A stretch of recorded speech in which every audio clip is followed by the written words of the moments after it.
Okay. I feel like I have to I roll. just over had to now. get it all Jesus. out. Yeah. Get it out. Get the sillies out. Okay. All right. Let's jump into our recap, shall we? Let's go into Let's what do it. happened. A lot happened this session, and let's make sure we catch Val up on the end of the session. We had our day Beginning? in court. Yes, we started off in court again.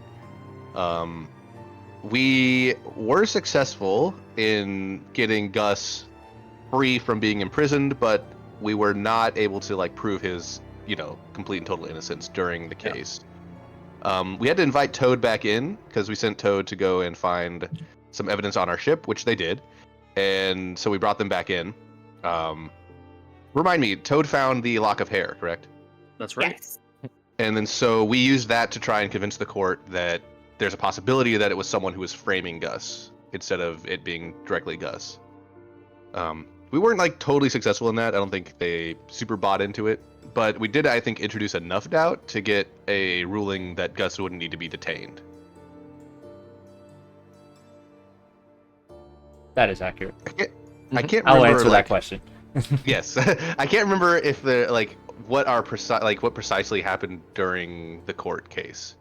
Because I'm blending it in. Yeah, I'm blending it together with what happened in the previous session.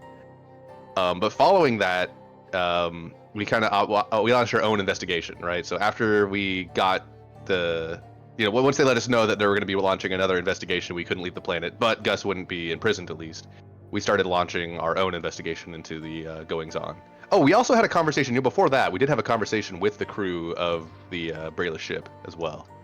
Yep. You called to the witness stand Corporal Finlinson, and you called Toad to the witness stand. Yes. And then immediately after the hearing, you spoke with the Brayless crew while you were. Yes, we did, and we used as like a sort of a pretext for Altaic to kind of get a feel for how they were viewing the situation. And we got some information about what's his name? Locket?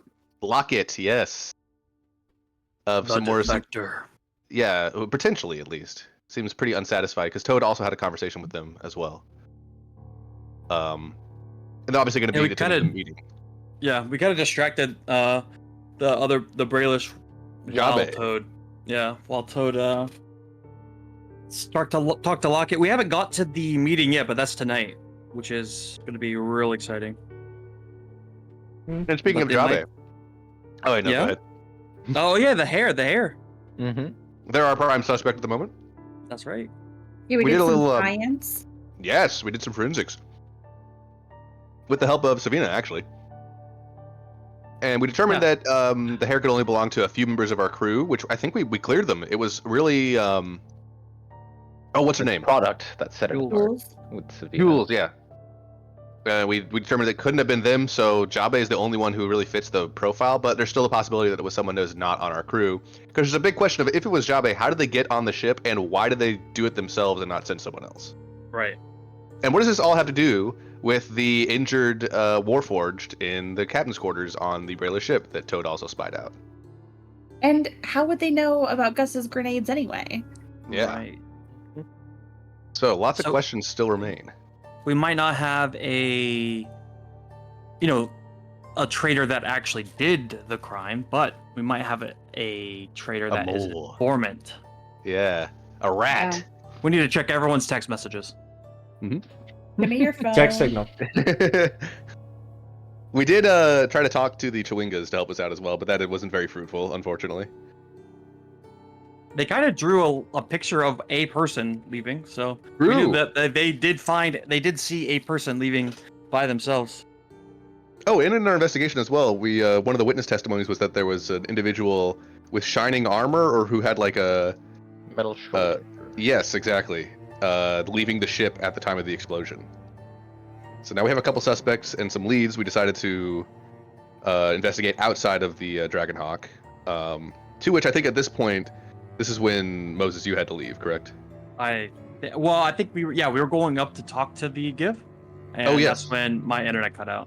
Right, that's when technical issues. So you didn't miss much as far as talking to the gift go. They wouldn't let us on the ship. The captain does not like us, still thinks we did it, won't let us do anything. So we kind of tried to investigate elsewhere. We went to behind the ship. Altaik had the idea that maybe someone threw the grenade into the barrel from behind the ship. So we went over there, we investigated. We didn't find any evidence specifically for Altaic's theory, but we did find a pool of oily, like almost like, I guess we just call it Warforged blood at the back of the ship.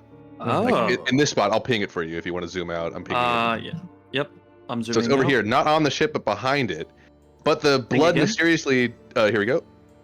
Okay, see. Like in this area-ish. The blood mysteriously disappears at that point. As soon as you guys find it? Well, the blood, like, there's some blood puddles and then there's nothing else. There's no trail leading in. Oh, gotcha. Yeah, so someone, they got picked up or teleported or something, or they patched themselves up, whatever the case may be. We don't know yet. And we also tried to climb up on top of these barrels to get a better look, but me and Altaik are nerds and we couldn't do it. So. You're a little taller now. What? I am tall. Yeah, that's what I said, but I couldn't hold on. He couldn't help me up. It was embarrassing. So we decided to go and investigate the bodies, and that's what Toad and I are doing at the moment. We did have to bribe the guy who was standing here because we couldn't convince him. So there was a giant who was hanging out here watching the bodies, and we were like, "Hey, go take a break, bud." And then he did. We paid him off. Oh, how much did you guys pay him, or what did you guys pay them? What was it, like 20 gold or something like that? Yeah, 20 gold each. Nice. Yeah, it was expensive. But we're not charisma people, so we couldn't do it. Ooh. Well, espionage. But now we're gonna go speak with the dead, and that was when we ended the session. Before I did that.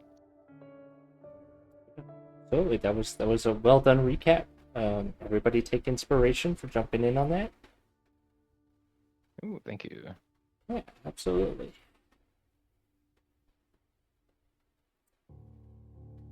So, yes, we pick up where we left off on the dock.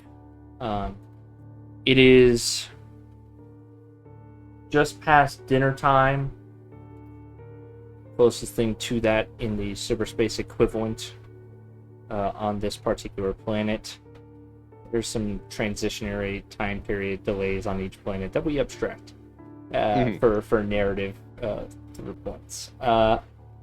However, I want to note again, note for maybe while we go on break, some of you indicated that you had done some shopping or some browsing.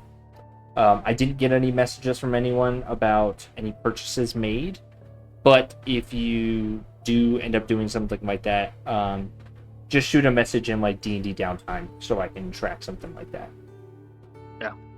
I think for Valerian, as we were talking about it, just at least for me, I was going to shop and I saw that we couldn't get the best of the best shields. So I wanted to look after we had a little bit of downtime before the meeting, or if we didn't, after the meeting, try to gain some respect back before the court case. And I was going to try to find Fieldir and wrestle him or something. Yeah. Or something, you know. Turns to lava or something. I guess I've been in lava. It's not that bad. That's true. Okay. But yeah, just wanted to put that notice out for anybody that had perhaps forgotten over the course of last week. So, we turn to now a Warforged and Cleric standing over a bunch of heavily damaged and unconscious, likely dead autognomes. Valerian, you were trying to convince your way in past the gift guards, which you were finding to be an unfruitful venture. And Altaik, if I recall correctly, you were kind of serving as a pseudo lookout. Yeah. But that's where we pick up. Mm-hmm. What are we doing? Do we want to start with Toad and I? Yeah. Yeah. good. Before we speak with Dead, can Toad just look at their poor little bodies and see if there's any evidence of I don't know, tampering or anything like that? Okay. Yeah. I'm trying to think. I don't know if this would be considered medicine. I Repair. think I'm gonna yeah. So I'm gonna call this medicine for you, Toad. However, you can add a +2 bonus to your modifier because it is actually no, not a +2. I'm gonna give you advantage on your medicine roll because this is about like construct-esque creatures, which you are not, but you are adjacent to.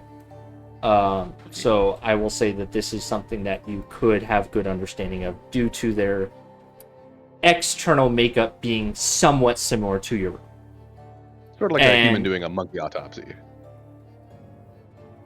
Maybe. Yeah, yeah, in a sense. No, never mind. Bad analogy, my bad. Okay, but yes, you may roll.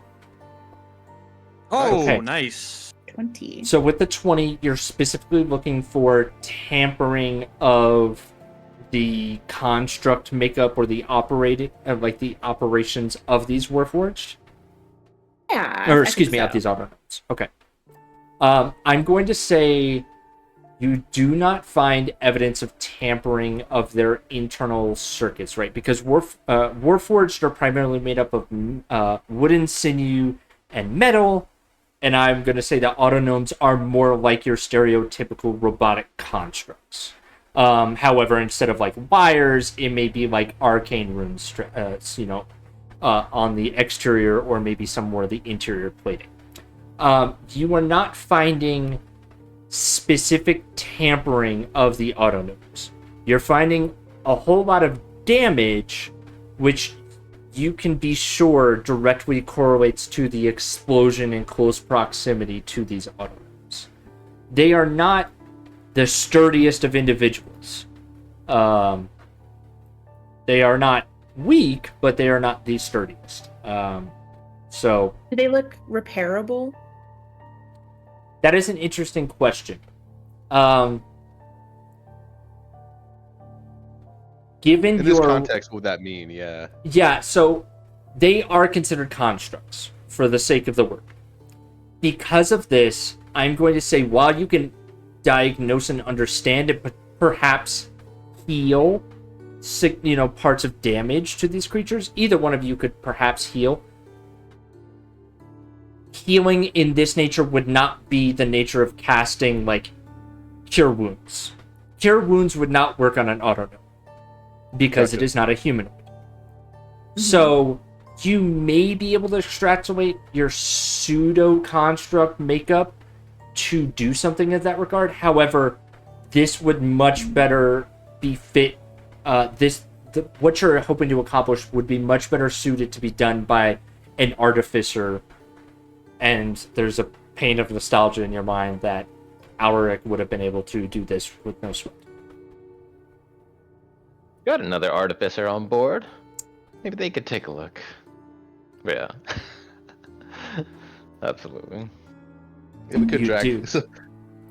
But he is no House to Cannith artificer. Mm-hmm. To that end, any of them look like they are, because Speak with the Dead, they have to have a actual functioning mouth. Are any of them in at least good enough shape for Speak with Dead to work? Okay. Who's gonna cast Speak with Dead? I have it prepared. Does Toad have it prepared? I have it as part of my armor. Oh, That's right. Armor that Okay. I got? Nice. Okay. Then I'll let both of you roll this. I want you both to roll me a d6. If you roll a 6, that means none of them have intact working jaws.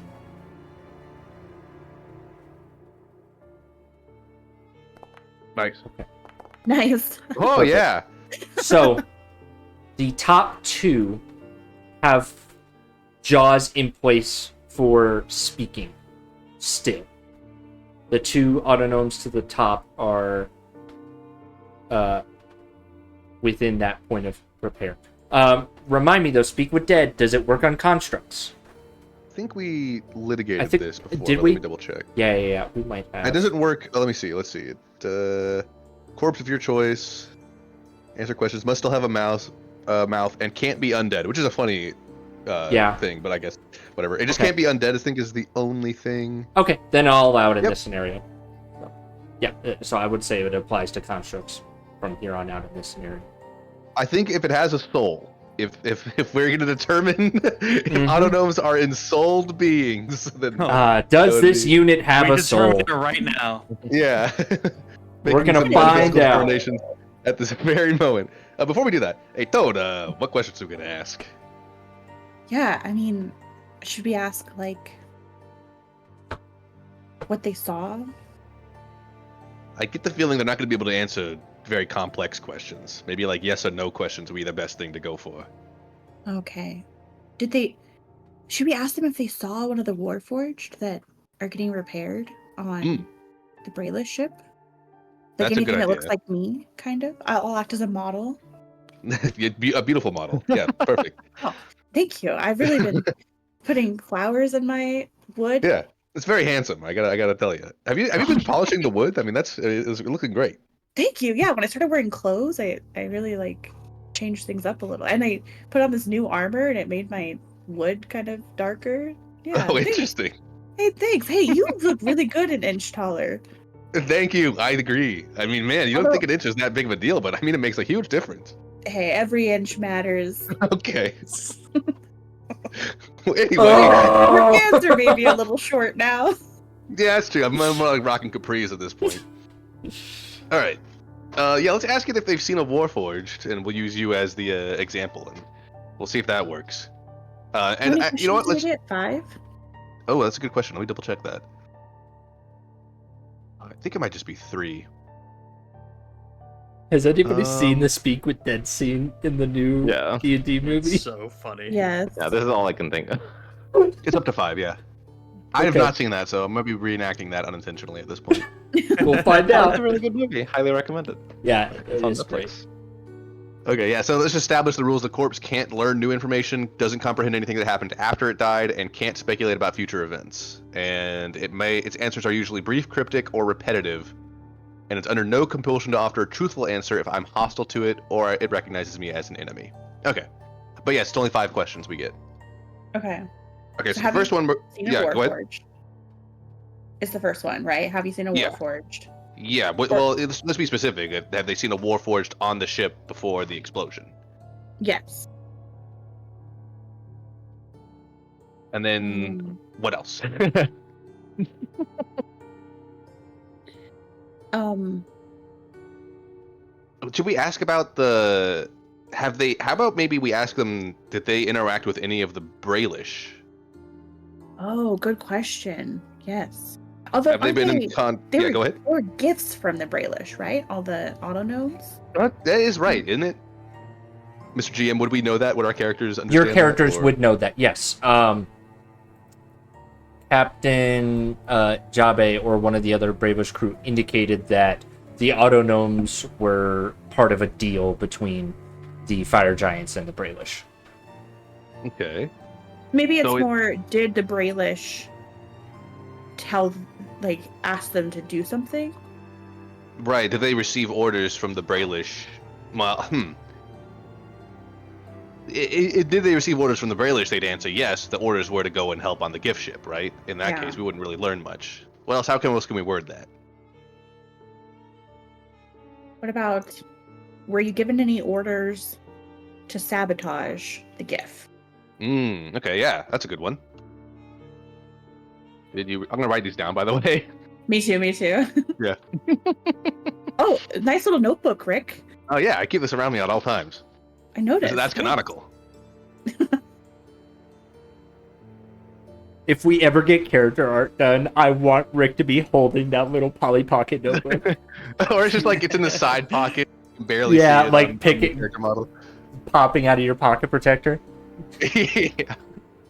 It is like a pink notebook with little flower patterns on it. I picked it up on a planet. It is the only one they had. That's it's canonical now. Okay.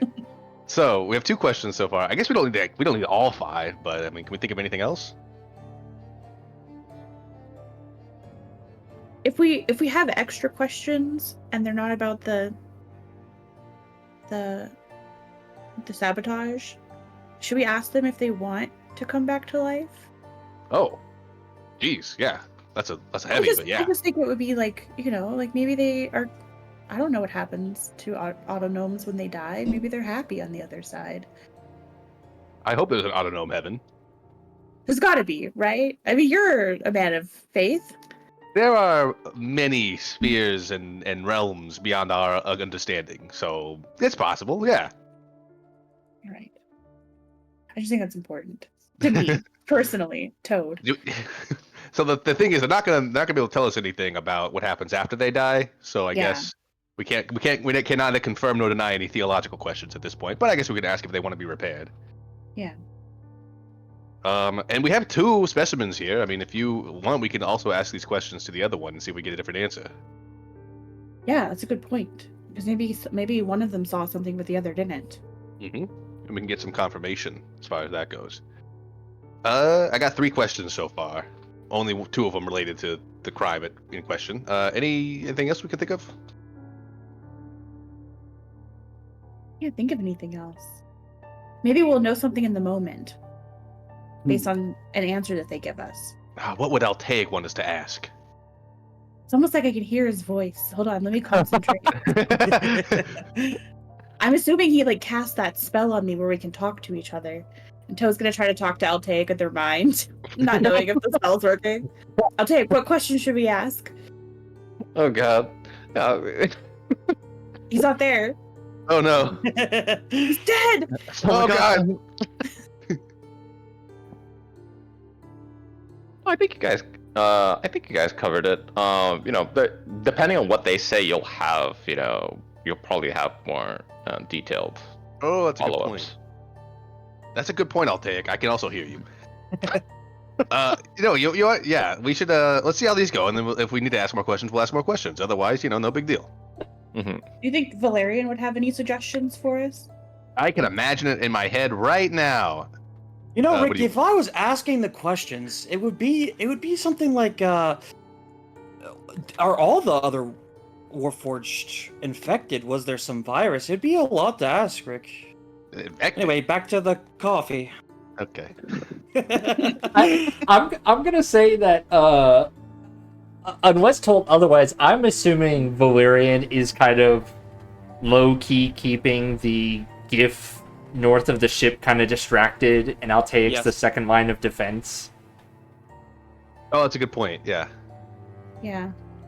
That was my assumption, but if that's not the case... Well, we sent the 2 smartest people over here to ask these questions, Rick. I think we'll be fine. Yep. All right, let's get it going then. I'll go first. Okay. I'll operate on this patient right here. I'm gonna wave my arms in a spooky manner and cast Speak with the Dead. All right. Thin black weaves of energy move from your hands and snake their way into the interior of this creature, this construct, and begin to seep their way into the jaw, neck, and head of this creature. And you see a short jolt of the construct's body, and the head, the eyes, start lighting up again with life on their ocular displays, and there's a strange blink and some fading and circuitry that kind of fizzes out in the necklines, and it just looks at you with this cold stare in question, in anticipation. It understands that you've called it to answer questions. Man, this is more morbid than I expected. It's necromancy. creepy. Yeah. Ugh. I'll go first, I guess. Did you see any Warforged with you on the ship before you died? Yes.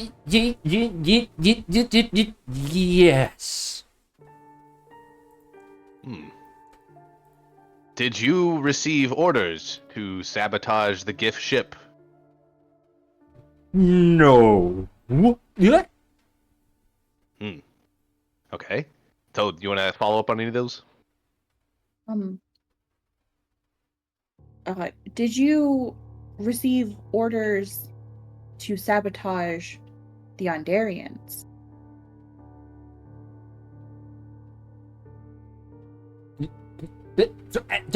No. Well, Okay, that's good. Yeah. Yeah, I agree. I don't know if this question's gonna work, but I'm gonna try. What did the Warforged look like?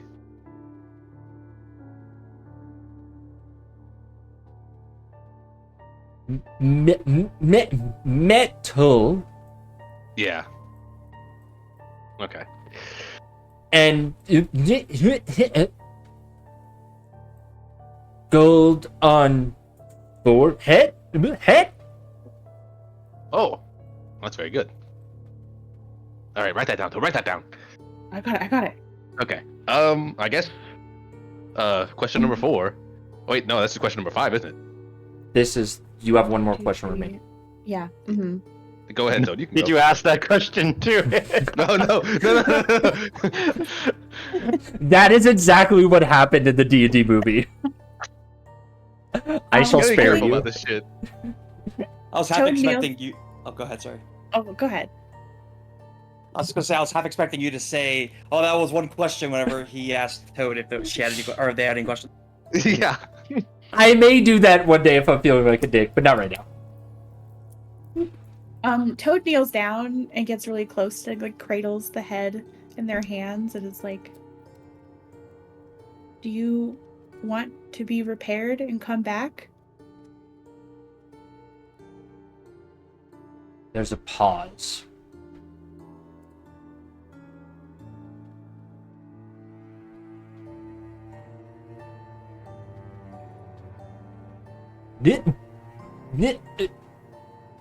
No. Oh. I want to be with my own. You will like them. And with that, the necromantic tendrils fade from the jaw and the neck and the skull of this construct. And it fades back into its lifeless state. Wow, that was a sadder answer than I was expecting. Are you okay, Toad? Toad would be weeping if they could weep, I think. Yeah, that's some tough stuff. I'm gonna pat Toad on the back.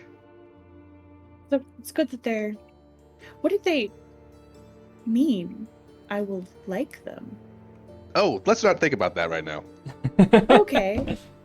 I'll just file that away for processing later with my therapist on the ship, which is you, Rick. You're the ship therapist. Well, I have an appointment ready for you. You can come to the book club. We'll talk about it. We got a great circle of people talking about our traumas. It's great. Anyway, you want to repeat those questions to this other one, or do you think we got enough? Maybe we should just let him rest. Yeah. Like this necromancy stuff. Yeah, it was a little... I don't want to disturb them if we don't have to. And we seem to get... We got good information. Mm-hmm. They did see a Warforged. And a short description. Yes, that's right. Gold on their forehead. Yeah, I'll give that one to you. That's the little on the foreheads of all the Bravish Warforged. They have like a golden iconography. It's pretty standard equipment on Warforged, so it doesn't narrow it down. But Gotcha. It does definitely point to the Warforged serving under the Bravish. Yeah, a little bit of an inductive kind of evidence towards Brailish interference. And I'll give this to your characters, because your characters would understand this, because you both know Speak with Dead. Typically, creatures under compulsion to speak with dead don't comprehend anything that has happened since it died. Right. Oh, interesting.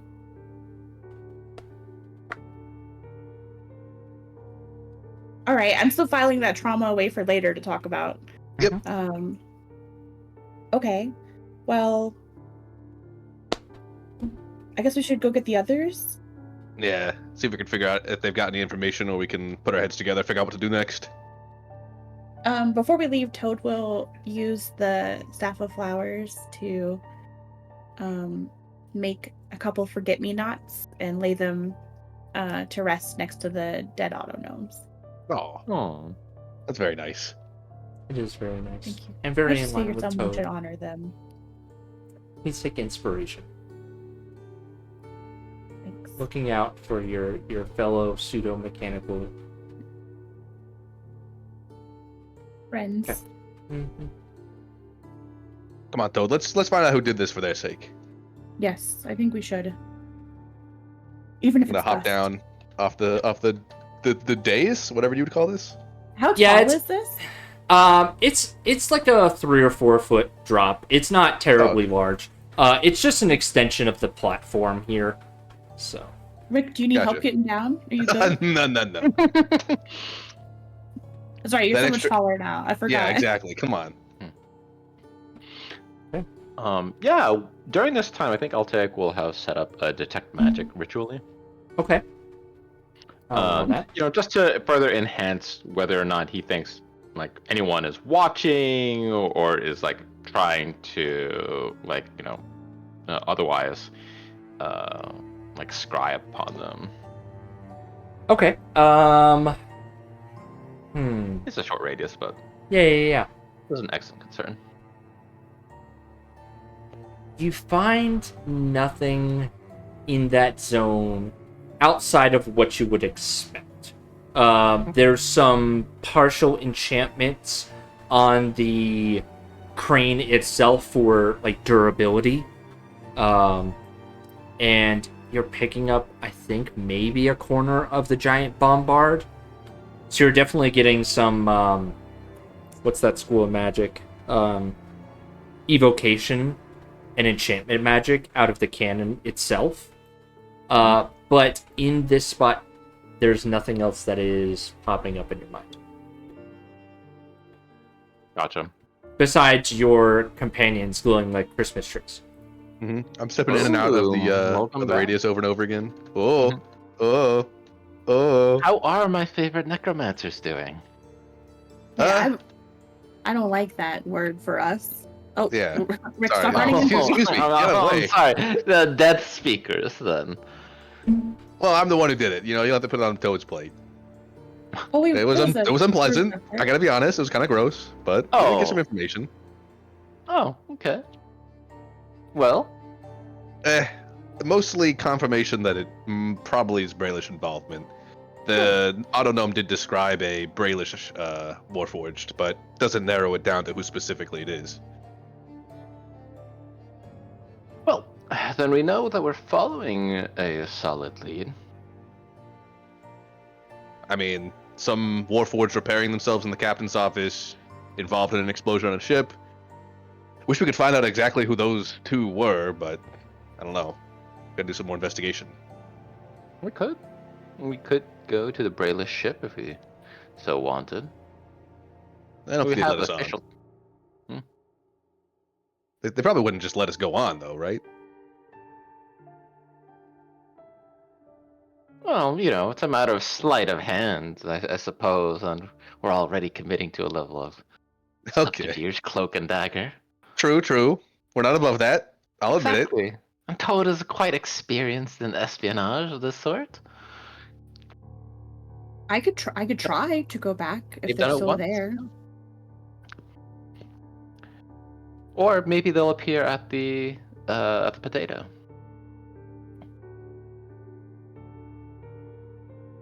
All right. Anything else we want to do around here?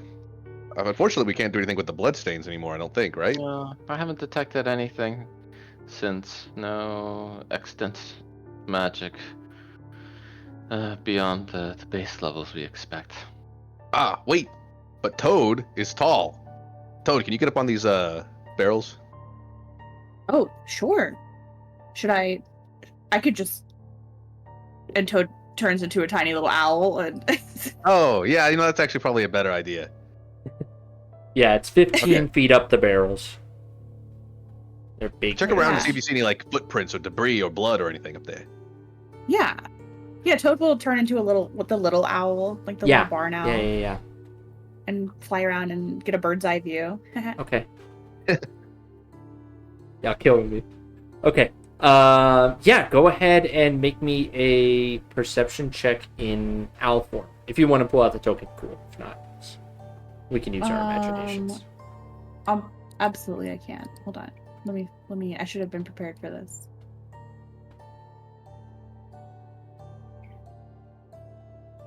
How is transforming in Foundry now? Is it better or is it still the same? I have not updated to the new Foundry to change that over because we would Gotcha. lose MIDI QOL, which is like 99% of our automation right now.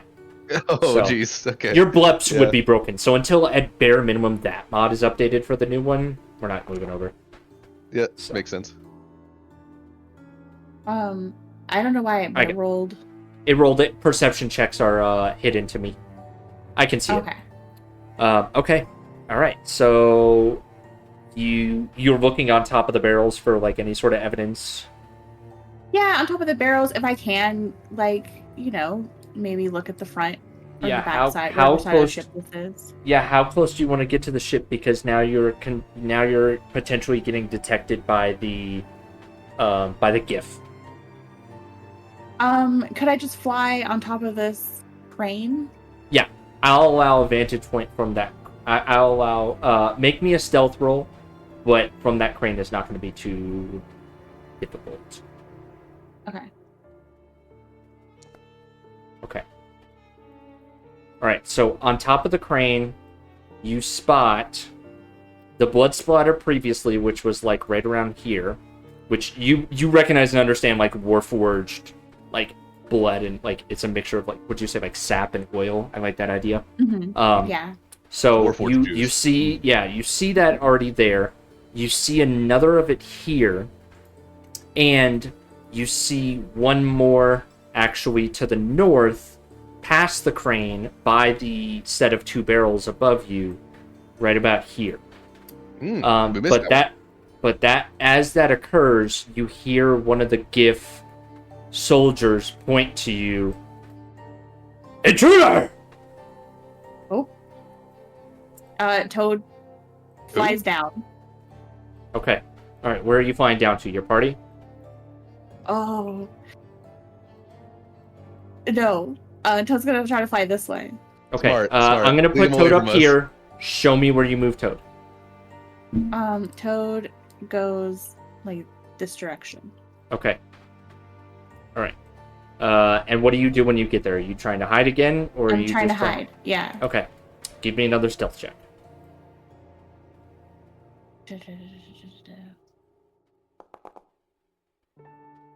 Okay. All right. So as you all hear, including you, Val, this GIF right here shouting out "intruder," you see him turn to the lieutenant and identify an intruder in the perimeter, and the lieutenant dispatches two of his men to immediately investigate. So these two GIF are coming around the corner. So Uh-oh. we're going to do this turn-based. So Toad is stealthing behind this platform, is trying to hide behind this platform. The two of you are where you are, and Val, you are where you. What are we doing in this moment? Shit, Alric, I'll take. No, oh man, I'll take. Our cover's blown. What do we do? Let's see. They're coming over, and this goes into a. It's like the underframe of the deck. Yes. Mhm. Ignore what's underneath that. I see some Gotcha. clouds and stuff. Yeah, it's more like going to be a blasted landscape underneath there, right? Like, Yeah, ignore that. Don't look too hard behind the curtain. hmm. How about we go for a dive? And I'll gonna start running to jump over the rail. Okay. I'm going to do the same. Okay. And Altec will set up Featherfall for the. Okay, good. Uh, Because it is about a 30. Excuse me. Actually, it's more of like a 45, 50 foot drop onto those pieces. So you're jumping down. I'll give it that you're like floating down this ramp, right? So you're both jumping and floating down to like this pipe here in this moment, right? So that's what's happening with y'all. It seemed like you were going for speed over stealth in that moment. Yeah. Okay, got it. Yeah, because stealth in this moment you would have to move slowly. All right, Valerian, on this little round of pseudo something, what are you doing? Can I? So I see the two back here moving, and then someone say intruder, right? So you heard this guard shout out intruder, point to the owl, which Oh, he pointed you as could well. tell was Toad, and then the lieutenant dispatched with a lot of high-pitched piece of shit officer energy, dispatched 2 of his gift to go investigate the intruder in the perimeter. That is what you can see. You can hear and see all of that. I think I'm gonna try to whistle for Phantom and get Phantom to come to me, and then Okay. try to start making my way over there Making your way over to Phantom. to where I know my party to be. And just for context as well, so the pillars here, are they a part of the gift ship? No, they are not. Consider them an extension of the deck over here. Right. Like, okay. consider them like an extension that just like leads out over like a little bit more of a environment to get around this ship. It's a series of platforms, basically. Okay. Yeah, I think I'm gonna whistle for. I'm not going to Phantom, break and immersion and tell you why they're really in. then- Okay. Okay. I'll whistle for Phantom, and then I'll yell over. We have official business. Do not interfere with our official business, please. In that Okay. area, this is directly related to the court case. And you yelled that to the lieutenant and the gift? To the Alphys Cromwell, yeah. Lieutenant Yeah. Alphys. Okay, the Lieutenant Cromwell. Okay. Is this persuasion or intimidation? I think in this state, especially, Valerian, I imagine him being like chummy a little bit, at least with the 2 guards in front of him, and just like kind of making like, side jokes, but basically just keeping them entertained. This Okay. point, he's like kind of panicking a little bit, so I think it would be a little intimidation. Okay, I'll allow it. Okay. I'm going to call the whistle to Phantom. Phantom is within how many feet? Phantom is within 200 feet. Make a performance check. Okay. Can I give you my inspiration? No, I can use.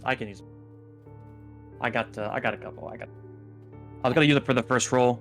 Actually, I'll use it for both of them. I'll re-roll both of them. I have too many inspiration. I'll go to. You gotta, yeah. Are you guys still What's at? this cool effect on us over here? Well, I'm just messing with detect magic. Okay, gotcha. Are you guys still at proficiency bonus 3? I can't tell on these new sheets. Yeah, I think yeah. either. Yeah, We are, I yeah. think so. Oh, I do see it now. Yeah, proficiency +3. Where is Boy. that? Where can I see that actually? Right below the Dear. portrait. Yeah, these are still so bad. Gotcha. Okay. It should say right below the portrait. Should say initiative, Yeah, walk, I and see then it. I see proficiency. it. Thank you. Yep. Yeah, because I want to be able to know how many inspirations you guys can put through. Okay. Well, the performance check is better. Performance check went up by 1. Intimidation stays where it is. Do you want to keep it as is? I will use my. No. It's just nah. I will keep it where it is. Failure. can I be have one fun more in the sometimes. bank. Okay. So let's adjudicate the performance first. You are too far out of range, even with Phantom's keen sight and hearing. Because you are also talking to the gift, there is some confusion on whether you're whistling for the gift's attention or Phantom's attention, and Phantom does not immediately come to your side. Weak ass whistle. Put So, it together, man. your intimidation only seems to enrage Second Lieutenant Alpheus Cromwell more. To the point where he turns to you and says, "So you admit that you're interfering with the perimeter of the gift? You are further adding to the charges that you're already facing as a crew. I shall alert the guard immediately. How dare you, sir? Gods! Do you claim ownership to the entire deck? I claim ownership to the... He screams about claiming ownership to the gift ship and the perimeter surrounding it, and your admission of interference in his nation and race's partial claim of this land on this deck. He is adjudicating it as he's trying to almost adjudicate it very pompously as trespassing on sovereign soil. And it did not work to calm him down. So, I'm gonna call that one round. So, at the beginning of this next round, Lieutenant Cromwell calls out to the fire giants, the security giants nearby, ordering you, Valerian, and anybody else found to be arrested on new charges. But I'm going to roll for him to see how well this goes. Mm-hmm.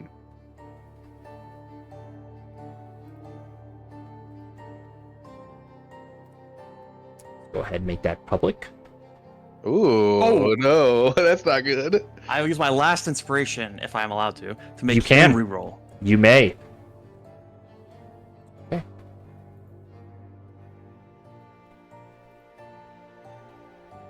Much better. Much better. Okay. So at the beginning of the round, 2nd Lieutenant Alpheus Cromwell, the 343rd Patrol Brigade, yells out to the security guards, and the security guards that are nearby, less heavily armored, turn to one of the dreadnoughts up here to the northeast of you, Valerian, who seems particularly imposing. And he says, it's for the king to decide in trial. He's not gonna be locked up. We don't really give a shit about your two quabbles. This is neutral ground, not your sovereign lands, Lieutenant. Yeah. And the lieutenant huffs. But he orders his other two GIF to join the fray, and that will be his turn. So it's now the 4 GIF up here moving to investigate. So these make it here. These are moving a bit. Damn it, I'm moving both of them. They are dashing, so they make it to about... Is that 30 feet? Where's 30 feet? Okay. They make it to basically where you all were standing earlier. And then these two are doing the same. They're kind of waving out. Okay, so let's get to everybody else. Who wants to go? It's not specific order. I have an idea. I'm going to activate my armor of weightlessness. Use one of the charges to give myself levitate. Ooh. Okay. Yeah, so I would say that you were about 15 feet down. Mhm. So you were slowly falling, but now you've stopped your fall with levitate. Am I understanding that correctly now? Yes, more so. Is there a space underneath the dock that I can float to? There is. You can float underneath, and I'll take if you get to the platform, you can also run underneath. But Rick, you see, if you levitate, it will be easier for you to get underneath the deck and get out of this scenario because it doesn't look like there's easy places to climb back up. Yeah, I'm noticing maybe I can work my way over back to the Dragonhawk if I was if a series of boards or hanging wires and stuff I can grab onto. That would be the plan. Okay. All right, you do that. Understood. So you stop yourself from falling.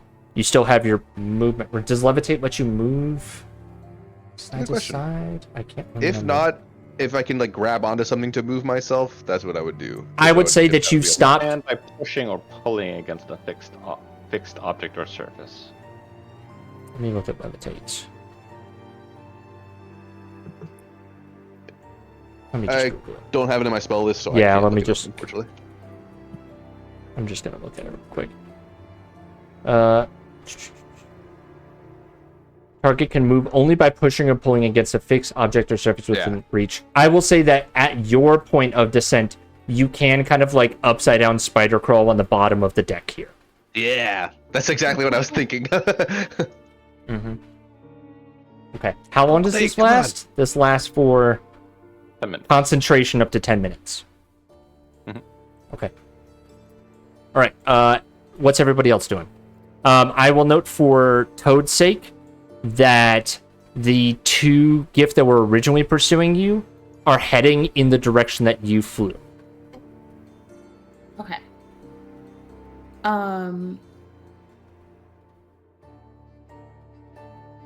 I would like to fly down, like down. Okay, over the towards- edge and down. Okay. Yes. You'll be in line and of sight for a under. second. But I get the sense that I've been seen if they're heading in my direction. You get the sense that they know the general location of where you flew down to. Yes. You'll just be spotted again, because right now you're under, full, you've broken line of sight, I guess is the best way to put it. Okay. Can I'm just gonna do it. Yeah, I'm gonna fly down and then Okay. this direction. Yep, Under the understood. platform. Understand that you're under the platform. Yes. I would like, if you're trying to do it stealthily, you sacrifice some of your speed. Okay. I think you move at half movement when you're stealthing. So if you're stealthing, use half your movement and roll me a stealth check at disadvantage because they've already kind of have a general location of where you are. Okay. I can get there because I've got 80 feet of fly speed. as Got an it. Owl. Nice. At disadvantage stealth. At disadvantage because they already were looking in that direction. They were on alert, Is if this- you will. Is this to like? Because the only reason I'm asking is because I'm getting ready to like cast Pass Without a Trace is my action. Okay. So is this to not get seen as I'm coming over this direction? Yes. Yes. This is Okay. to not get seen as you come over the wall and go down under. Okay. Okay. All right. You don't hear any immediate shouts as you jump over the wall and dive underneath. Okay. Nice. I would like to bonus action drop my wild shape. Okay. And then use my action to cast Pass Without a Trace. Okay. I'm going to say that there's like so it's 50 feet down. So how big is the bubble? Post Pass Without a Trace for me. You're all within 30 feet of each other. Because I'm going to say the underside of this deck is about 20 feet down, which is where Rick is currently spider crawling. And then Take is dropping down to the 50 feet, which is around where Toad is too. Like that. Okay. Yeah, I would say that you all fall under the Pass Without a Trace in that area. Okay. All right. I've got Altaik and Val left. Yeah, with Altaik, now that we have all of our escapees in view, he wants to set up the telepathic speech with Toad, asking them, it's like, what happened? How did they catch you? I don't know. I thought I was being sneaky, but I guess I'm too cool looking and that was distracting to them. But stay close to me and I'll help us blend in. I wonder if they're already watching. Well, it's watching for a bird even in this area. They must have very good guards. Or no, we'll see. Well, consider Oh. this. How many birds have you seen around here? Hmm. You have not seen any. They don't. What is a native animal to this planet? Lava rock. Yeah, lava birds. I don't know. Mm-hmm. But yeah, there's this very rascal energy of them being caught and now needing to flee. Yeah, we haven't truly done anything wrong except, bribery and necromancy. Oh my god, I have music for this. Wait. Oh yes.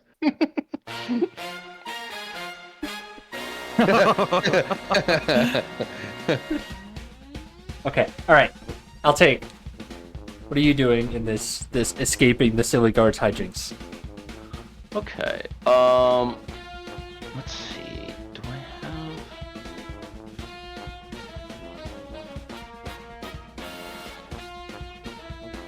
Do I get the feeling that they're like right on our toes? What's your passive perception? It 11. is not high. Yeah. It's not high. You heard them shouting, and you heard heavy footsteps above you. But as you're underneath, you would know that they're getting closer, but you don't know exactly where. Okay.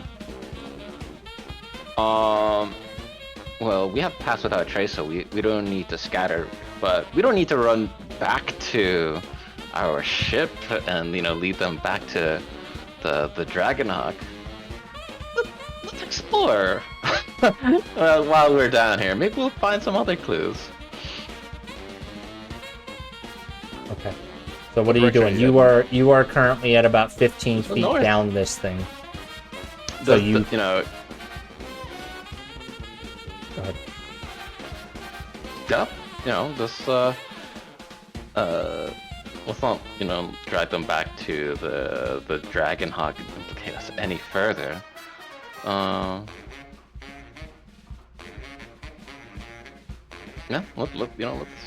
let's go north. Okay. We're gonna make them. If they're gonna chase us, let's make them work for it. Okay. So Featherfall. Sorry, he'll be running, I guess. Or like. Yeah. Will it be like?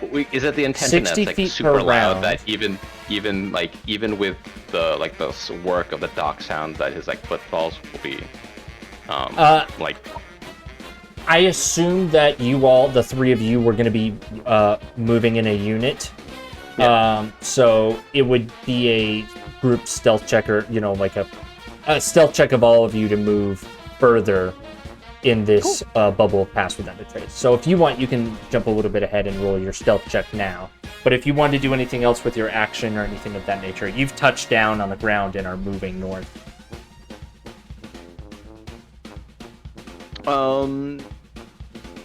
Not unless we see an obstacle up ahead. He's all set with. Okay. I think. Yeah. The lattice underneath this looks like how it does right here in these pockets. Yeah. Continuing north, like you can see in the other holes. So you can realistically traverse anywhere underneath the deck with a reasonable amount of moving from bar to bar. But with a lot more tension because you could fall off and die. Gotcha. Yeah. Wonderful. You know what? If anything, he's going to send a message, or he's going to send to the captain. It's just like, we're down below the docks. We'll meet you up north.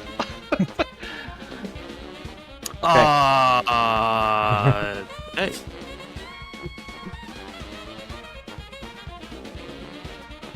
This is me in Yeah, your I mind mean- right now.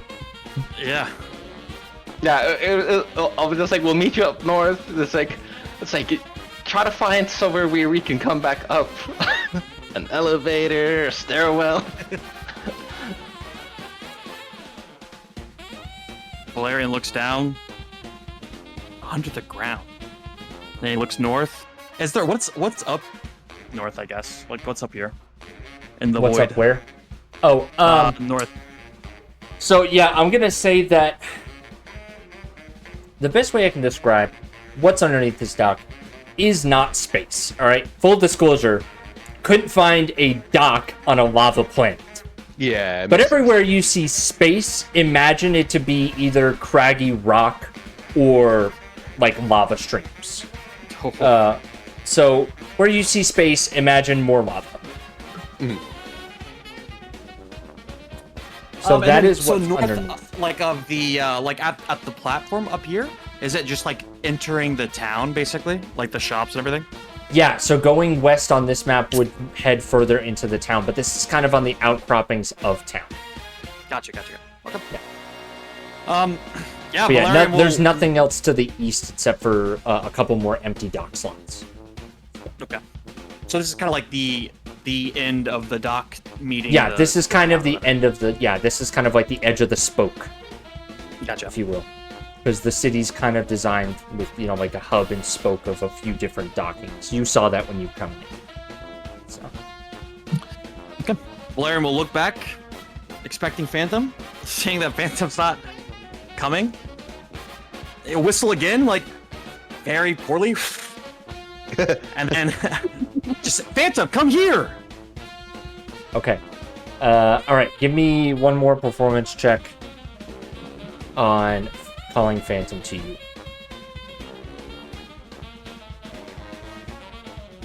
Okay, that is enough. You may move Phantom. He joins your turn initiative. Amazing. I think his speed, let me just double check. It's pretty quick. Yeah, he's like... Bear in mind, you have the GIF and the Fire Giants looking at you right now. What the? Sorry, 1 second. Phantom. Phantom. Sounds so Strange noise. Weird voice.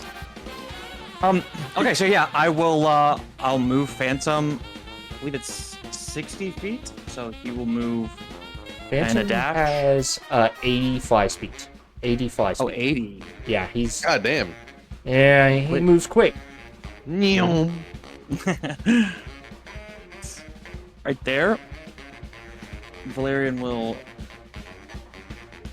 just while yelling back. It is a part of an official investigation. We are expected to do our investigation independently, and we are not invading any type of sovereignty. You've heard the guard. Please call your guards off, and I will run over to Phantom. As you're yelling this as you're running away. All right, Yeah, I'm exactly. gonna call that another. That sounds more like persuasion, but it is unfortunately going to be at disadvantage to the lieutenant. That is completely fair. Okay. Yep. That checks. The lieutenant proceeds to continue screaming at you as you run away and turns his rage at the guards for just letting this happen. But I will note that the guards are looking at you more suspiciously now. I'm like, hey, no funny business. Of course. I will say that Sergeant Major Apocalypse will hear my detailed report, Lieutenant. Thank you. As I use my action to dash and get on Phantom if I can. Action to dash. You have enough movement. I'll give it to you. I'll give you. Yeah, you need like 5 or 10-ish feet to mount. I mean, we're not So, moving anywhere right now anyway. Exactly. But yeah. I'll say if you are ever within range of Phantom, you just need 5 feet of movement to mount Phantom. Amazing. 5 feet plus your how do free I, what's the action. mount button again? M. Oh. Opposite. So press Phantom just N. mounted the... Yeah. Okay, hold on. There you go. All right. Fly, Valerian! Fly, Yeah, fly, you Valerian, just, fly. yeah, just, so Valerian, yeah, there you go. There you got it is. You got it. Nice. Okay, perfect. Now you move as a unit. Okay. Alright, that's your turn? That's it. Okay, alright. So, the GIF up here, so the lieutenant continues to scream at his guards to like form a perimeter and like moves his guards around to like set up a bigger area. And then, considering that the guards are doing nothing, he stomps off into his ship, the destroyed ship that is still being repaired. And Corporal Finlinson proceeds to order a general search for the intruders of the area. So, the GIF right here that are being shrouded in Pass Without a Trace, but they're not actually, go to approach... Where were they? Go here. So they are still dashing, actually, to get around the sock. So, they are looking here. I think they would get about here. So what I would like from the group down here is that group stealth check. I'll add the +10. So I think it does it automatically. Actually. does it do it automatically? Okay. It did it for you, Toad. Okay. Yeah, because I have a +10 to stealth, and that's not correct. Yeah. Okay, so the rest of you, so Altaik and Rick, I'll need those stealth checks. Gotcha. Did it for you as well, Altaik, so I imagine you'll do it for Rick as well. I knew I was smart to keep this music on hand just in case. You the stealth check for me.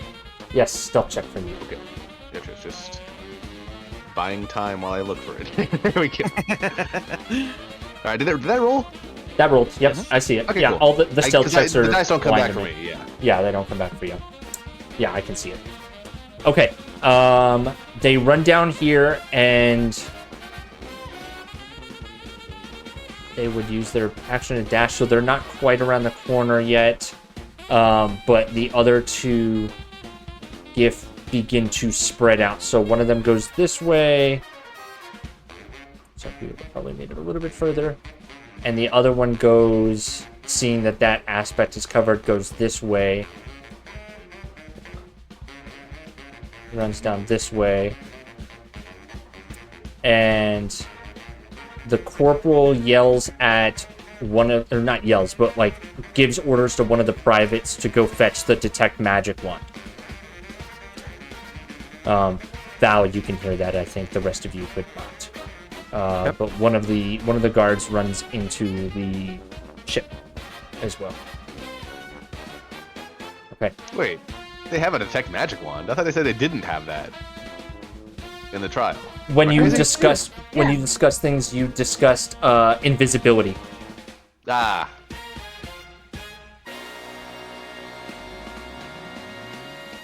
Which detect magic could be used for, but it wasn't specifically requested in the testament. Gotcha. Okay, so this is not a contradiction we're finding out. This is No. a different thing.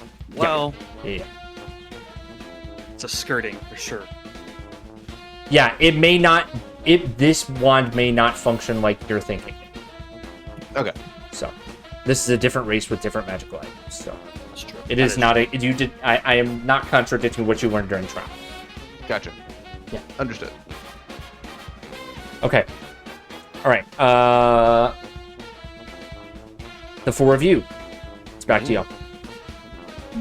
Rick is spider walking. I think gonna- we should go northwest. Sorry, I had to figure out what direction that was. To the left.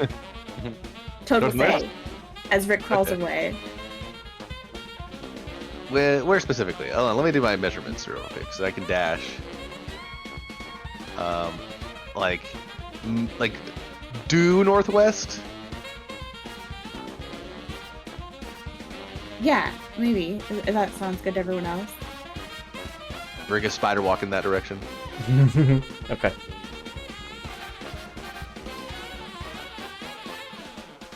So yeah, if you're still stealthing, remember you can only move at half speed. Ah. We all should draw. Everybody moves back. Yoink. Okay. Yeah, you're all well within range of each other.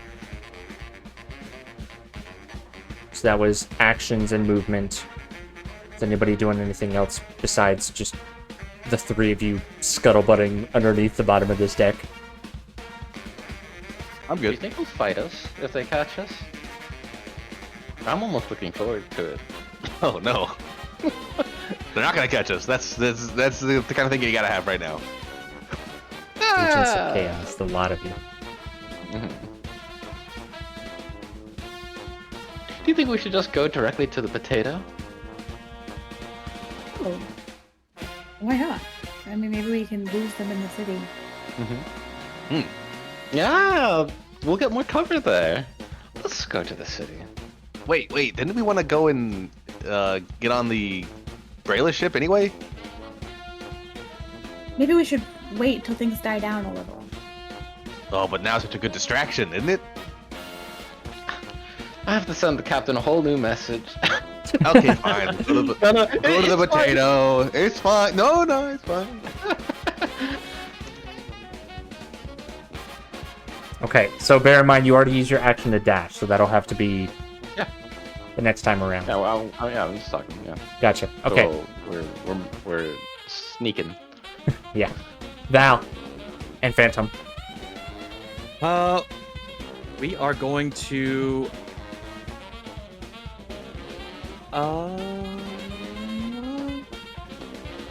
Sorry, I had to read this trick for stunt writing. Mhm. We are going to start stunt writing. Okay. I gotta now. It's a good thing I keep all these random things up. Yeah, Stunt writing. I'm putting it in specifically on Phantom's character sheet too, just so I can remember next time. It Not even should the be in. It's in biography. Oh, it is. Mm-hmm. You can put it into features too if you wish to like add a action or feature in the main screen. But yeah, it's in the bio. Okay. Well, yeah, we are going to start. Stunt writing. So, Okay, what's the intent Phantom? here? Phantom. So the intent is basically the guards are looking, right? The GIF are searching. So I think Phantom and I will fly up, and we're gonna go to like the pillars, realistically. Okay. But we're not gonna enter the airspace above the GIF Okay. ship in any Okay. measure. So Okay. we're gonna go. Actually, I take it back. I'm gonna go kind of over here towards Okay. this pit. That's So fine. Phantom will use his action to dash. Okay. We'll fly over here. Well, you don't need to use your action to dash because 80 feet of movement you already can do. That's right. Yeah. I think it would be dash. I'm gonna go a little bit a little bit further, but also we're gonna go up higher too. Okay, that's fair. Um, That's fair. How high up are you going? We are gonna go maybe 30 feet up, Got it.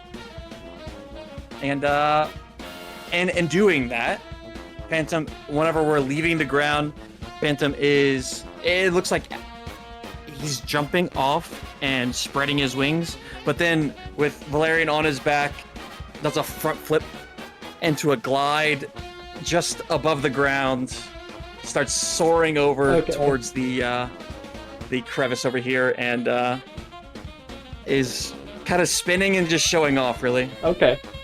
A distraction, if you will. Destruction. Okay. So let's do. Ooh. I'm gonna use my dancing rules. Ooh. So remember how you had to you and the partner both had to roll kind of close to each other on your rolls? That's right, yeah. We're gonna use this here. So I'm gonna call this an acrobatics check for both you and Phantom. And how well you do will depend on how well you both line up in your rolls. That is good because with stunt writing, he gains proficiency in acrobatics Yes, he checks.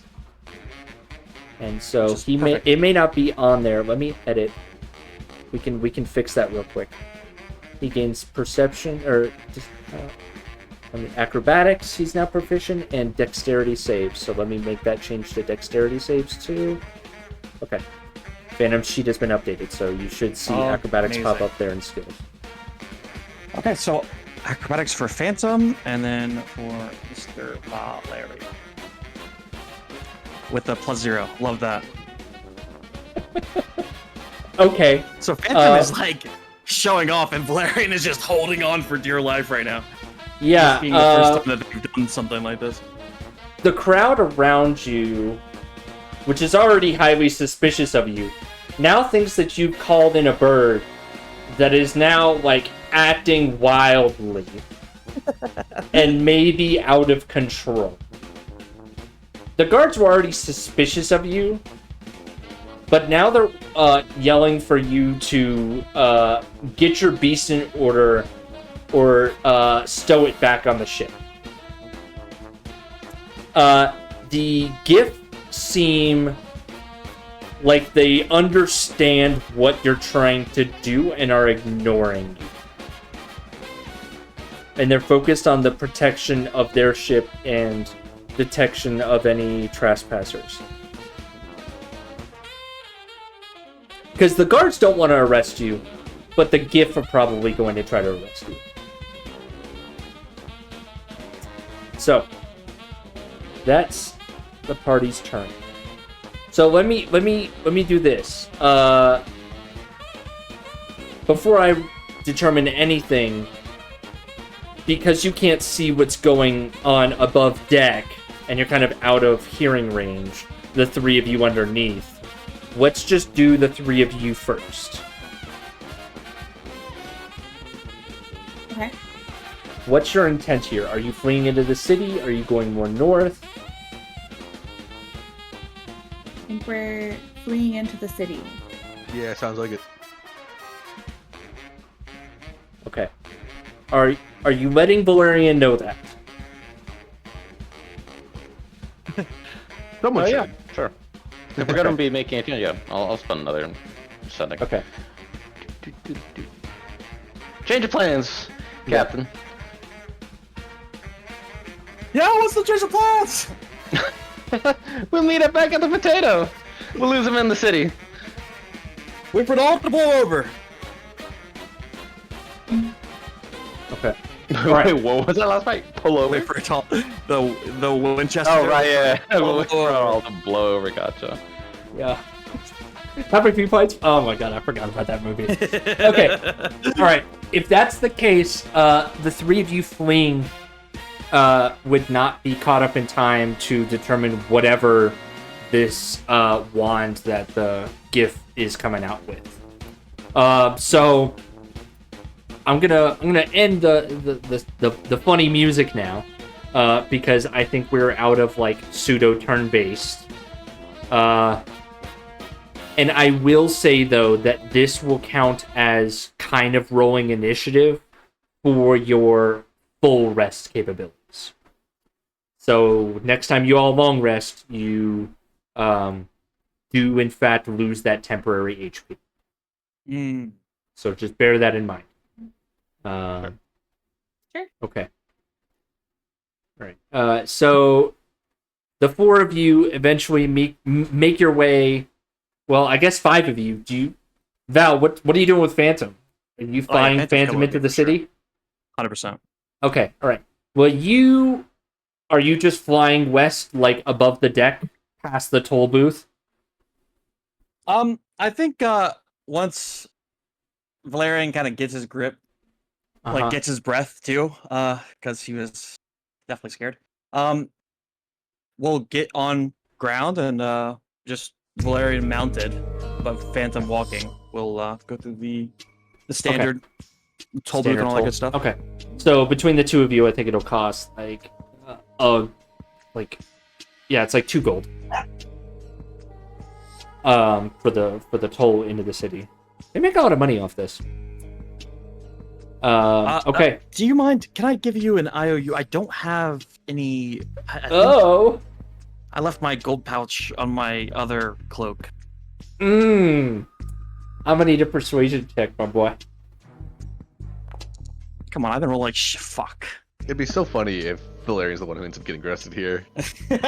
Doing literally nothing wrong, just hanging out.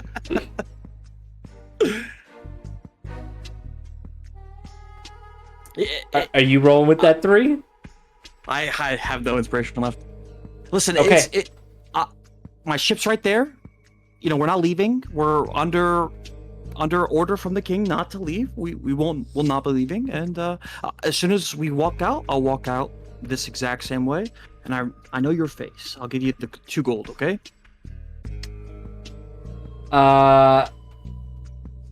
He is not the fire giant working the dock.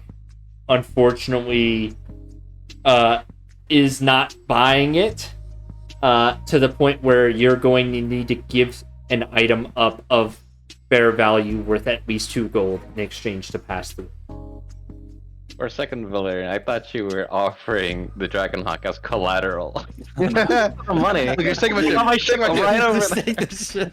How about you take the deed and I'll be right back. Okay. Listen, and I will pull the sword out. From it's not with me, but I will pull it from a sheath as it appears in my hand. Uh-huh. Okay, listen. This is a family heirloom. To keep it safe, I will come back for it, and I'll give you 4 gold. Is that a deal?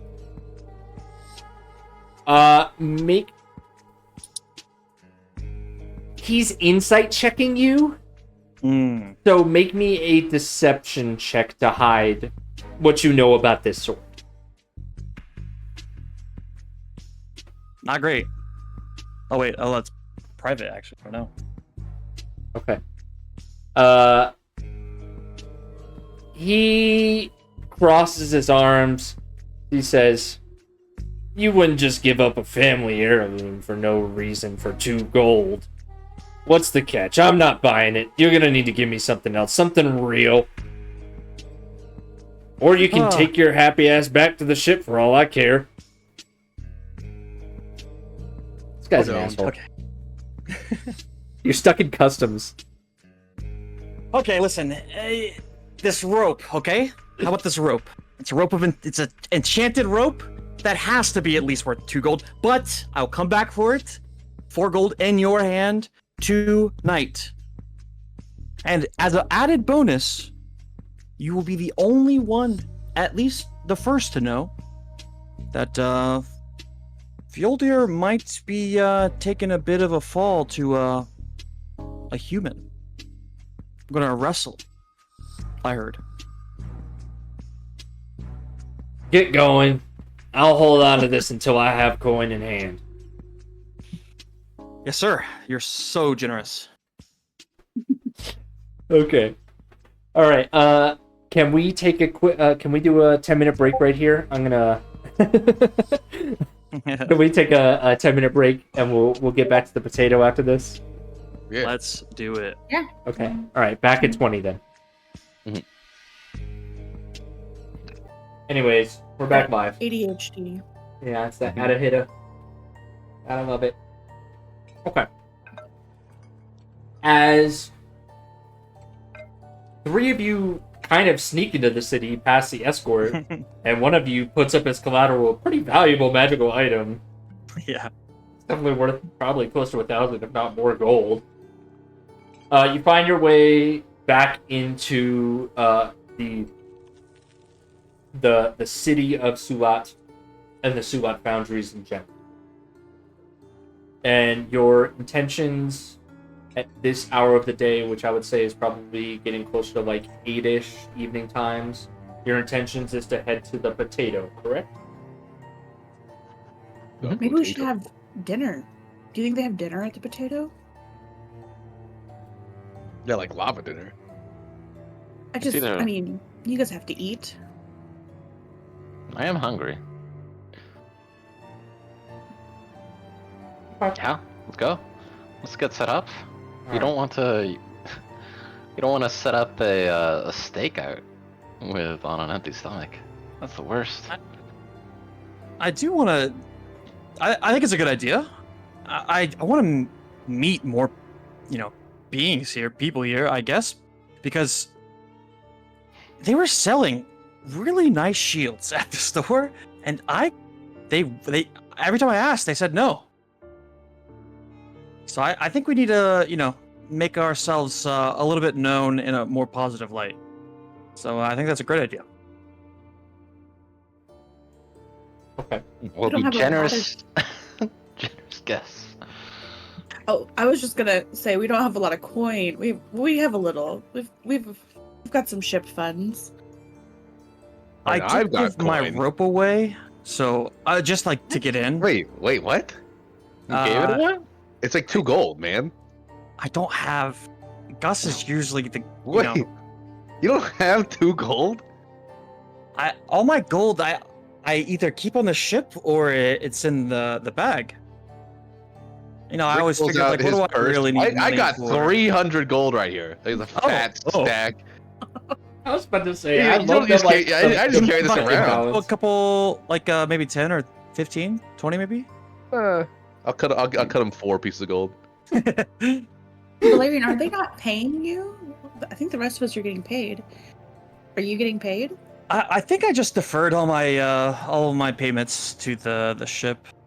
Oh, okay.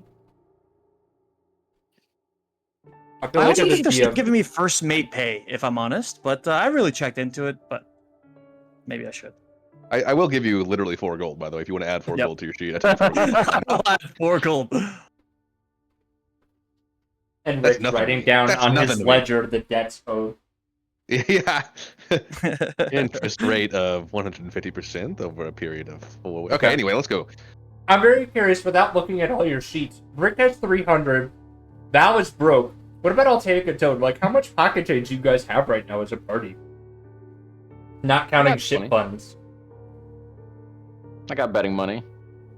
I have 40 gold left. I put most of my money in the ship usually. That's fair. I was just curious. I mean, Rick You're is like- just carrying a stack around. Yeah, I'm right. about to have another 20 gold when I win this bet with Altea. Locket, come on. Surprise us all, please. Effect. I'm surprised, but also I think I subconsciously did a good job of balancing money that you're not 8th level and have like 40,000 gold as a group. So We've been spending. We still You have have a been lot spending. of purple worm poison we can sell. you to the do. right You buyer. are sitting on a pretty penny of that. Is where that's your nest egg. We're just on liquid right That's our now. retirement. Chris. Yeah, liquid. Yeah. We got our assets waiting for us. They're the longer they sit, the more money they make. You gotta check into the savings account, but all your money's in the savings account, so it's gonna take about That's right. 35 business days. Wait, the checking the savings account is set up. That is like a 15-year-old joke at this point. I love Kevin. I made Those that are the reference best to times. I made that reference to my F-Tech airmen, and they looked at me blank-faced. I'm like, oh, Oh no. yeah. Okay, all right. So, are you guys? I heard some conversations about building goodwill. Is your intent to do that at the potato, or Yeah, I think are so. you putting up doing Getting something? yeah, getting dinner and then just being polite guests kind of thing. Okay. I That's am good. definitely keeping an eye out for Foldier. Do you Okay. think that buying a couple rounds for the potato built us any goodwill there? Hopefully they'll be happy to see us return. Yeah. And as the light of the city illuminates the streets, you find yourselves on the outskirts of the rather large tavern, which now has an actual map of the Ooh. potato.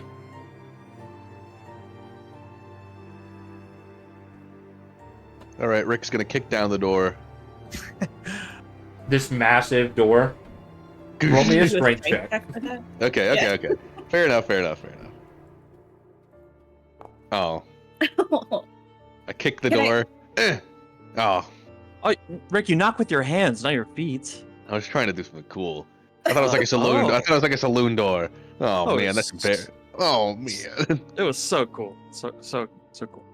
The door is unlocked, and you could open with the doorknob, but the massive doorknob in the lock of itself, not lock, but like in just the normal before you turn the handle, Yeah. the door is solid.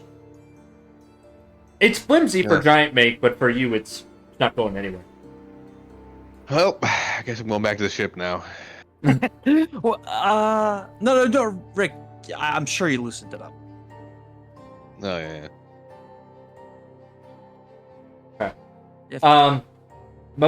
Excuse me, who's that?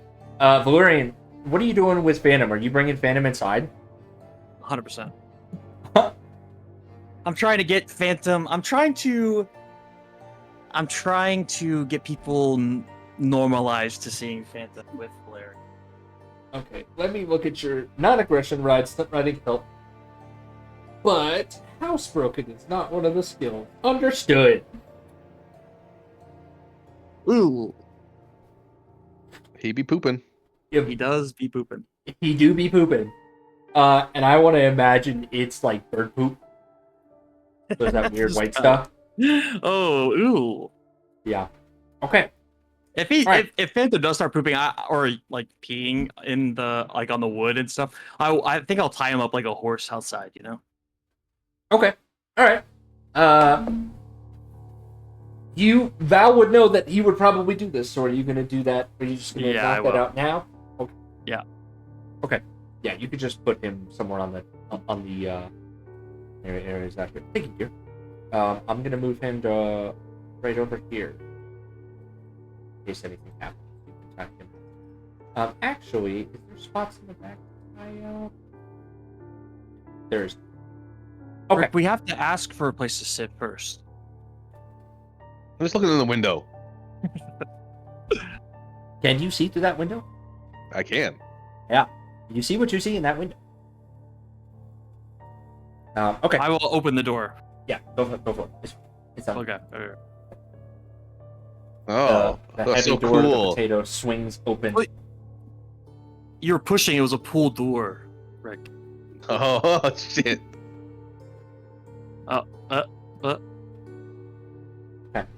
You find yourselves all inside of the potato again. The rather large, oversized U cavern, staffed by Lund. I hop onto the stool. Okay.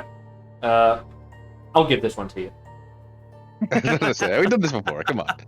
Come on. Come on. Come on. So you find Hey, yourself Lund, how's it looking going? around. Lund in his normal spot. You see a few autonomes at tables. And you hear the warmth of the fire off in the other room. And Lund greets you all again. Evening. What can I do for you? You guys got any food for non-lava eaters? Yeah, I got something. Was quite a stir. Hearing some rumors. Yeah, they're all fake. Except they're good ones. Here, Yeah. Wait, I don't think you can hear me. I'll just scoot over. I'll let you Yeah, up, Rick. scoot over, I'll let scoot you, over. I'll let you, Val. Yeah. I would say 3 of you could sit on that stool. Okay. Yeah, Lund shouts from the back. I heard about that hearing earlier shit this morning. Something about a shit Mhm. blowing up. Yeah, it was crazy. Did you Someone- hear about the amazing lawyers, though? I heard that you're currently under investigation and pending trial for sabotaging a ship on the dock. That's pretty nasty business. Yeah, Surprised they but let you into the city, but you know, we stated our case, and they found us fit to, like, you know, I mean, we can't leave the planet, but we can walk around and stuff. So that's a victory. yeah, I guess. Yeah, We didn't do you it. know us. You know us too. I mean, yeah. Oh, sorry. didn't- Here, let me move over. I'll take. You can just. Oh, okay, you got it. There you go. We had nothing to do with it, of course. I mean, even if let's say that, and again, didn't happen, but let's say that the case doesn't go our way, it still isn't us accused. So, and you know us. We were here the other day, yesterday. Yeah, you were here yesterday night, and then you went and left, and shit blew up. I am going to withhold my judgment. That is for King Zundor to decide. Now, your gold's as good as any. Yep, that's right. And Did I the got a rumors fat mention pack. anyone by name? What's that? Do the rumors mention anyone by name? Anyone's? Hmm. They talk about the new ship that just got into town, and apparently you're being taken to trial for blowing up the gift ship. That's what I've heard. Oh, any thoughts on why we did it? Or is it just still? I mean, it was pretty early this morning. You want to tell me? Oh, I was just wondering what the hearsay is. All right. I'm Well, sure some folks will be at the trial. It's tomorrow, right? I think suppose so. Do we even know? Your trial is we'll show first up thing tomorrow sometime. morning. Okay. Yep, it sure is. All right. Bench warrant out for your arrest. Yeah, Lund mentions that he might, if business is slow, business is usually slow for him in the mornings, so he'll probably pop his head in to see what's going on. Probably go walk. Yeah, I mean, if nothing else, it'll be a spectator's morning. I wouldn't say dream necessarily, because it's not going to be that exciting, but it'll be fun. I'm more concerned about the status of our impending business agreement. Nothing against y'all. I hope it works out for you, but also, if it was you, I'm gonna have to cancel any of our previous discussions. Oh, of course. Okay. Put it in the air, making sure it's good. I wouldn't expect anything less of a well-mannered businessman like yourself. Cool. I do want to ask too. I've been saying their name all day, and now I can't think of Fieldir. Fieldir, well, let me just ask you this, actually. What do people like Fieldir, and I mean even yourself, what's your guys' city, even your king, like respect? What's is it strength? Is it Oh yeah, it's strength. wealth? Being a good dancer, or Listen, you have found yourselves in the heart of blacksmith paradise. Considering I don't see any blacksmithing equipment on any of you, that would automatically drop you down a peg of respect and community here, but a lot of where personal respect from the community comes from is raw physical strength or the power of the creations you can make here. It's got a lot of good stuff. Yeah, we got a lot of need for weapons and armor and shields. It's a dangerous place. More so for folks like you. Yeah. Stand to heat. So I'm trying to figure out how to get, a little bit of the top shelf kind of equipment here. It seems like the shopkeepers were a little bit tight-lipped on telling me how to get it, but they certainly wouldn't sell it to me. I was thinking looking for Fieldir and seeing if I could, maybe. He's usually here most nights. He should be by. Time is it now? Down at the clock on the wall. He should be here in an hour or so. He usually pops in for a drink or two. maybe he'll remember us this time. Yeah. What's up with that, by the way? Yeah. Remember y'all? I mean, y'all were right there. I know, We had right? a conversation We with were him and saying the everything. same thing. Weird. Yeah. I don't know. He's a strange sort of fella. Yeah. What's seems up like with his? He's got a headache a lot. Has that been consistent or recent? That's his short story to share. Oh, of course. I don't go about sharing person's business with any of my associates, yourselves included. I wouldn't answer any personal questions or business questions about y'all if anyone asks. So I respect you. Appreciate that. What's your business with him? I feel like Fieldir is he's a guard, right? He's maybe He not works down too at the dock. He's a hand down on the dock, strong arms. Yeah. Would you say he's well respected as a strong individual? Oh yeah, he does a lot of the work on the incoming ships and whatnot. Yeah. See, I pegged him as a strong person, but he was not too high up in rank to be better than maybe a friendly duel of some sort. You know what I'm saying? Friendly feat of strength, a show of Lund strength. looks at you with a raised eye. You intend to challenge? I would love to. I would love nothing other than. Oh, that's the best thing I've heard all day. Well, if you do it, you better do it while I can watch. I'd be Well- pissed if I watched someone get their arm broken for no other reason than I was behind the bar making food. He Well, does I mean, dish out food. Anything for you in the back there as well? Toad, was it? Yes. Can I have a round of ethanol for the table of auto gnomes? Sure. Yeah, give me just 1 second. Sorry to cut you off there. Valerian, right? What were we That's saying? right. Oh yes, that you could. I think it'd be a spectacle. You know, just watching Fielder go on his ass from a small guy like me. No disrespect, obviously. I'm sure he's super strong, but He'll break maybe your arm you in could, in a heartbeat. Yeah. maybe you could start a little bit of a betting pool here. You know, Oh, maybe get yeah, some, there's- little extra customers here in the next hour Yeah. while we wait. Make a big I spectacle don't think a single person will take a bet in your favor. What you got going on that makes you crazy?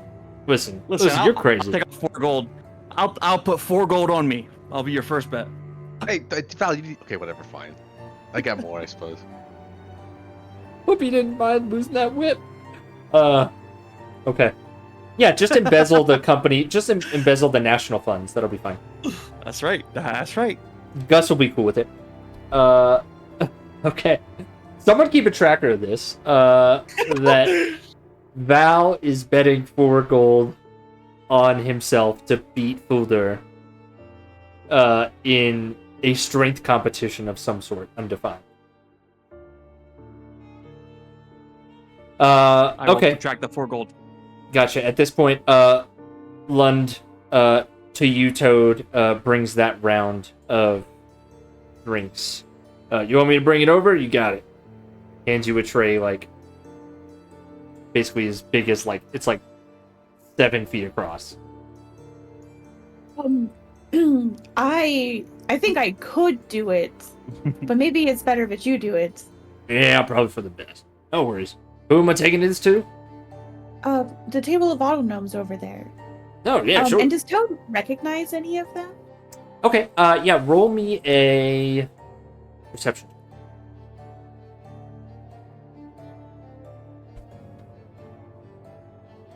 Okay. None of these autonomes are the 3 in particular you've spoken to in the past: Dynamo, Steam Whistle, Wrench McGizmo, and Nimble Clockwhirl. But you have recognized the majority of these autonomes as ones that have been working at the docks in the past. Maybe some of the ones working on the Brayless ships, and maybe some that were not injured that were working on the gift ships. So, Toad's gonna go approach them. the heavy and footsteps of say- one with the tray behind you. Hello, friends.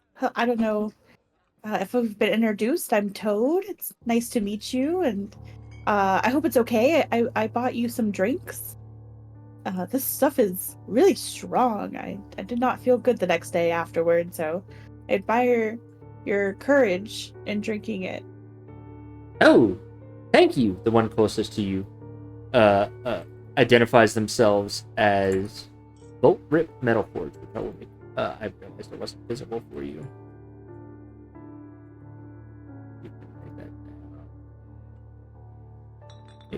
Oh, thank you very much. Care to join us for a moment? Seems you are here with company, but you are more than welcome to join after purchasing these lovely beverages. You can place them here, sir.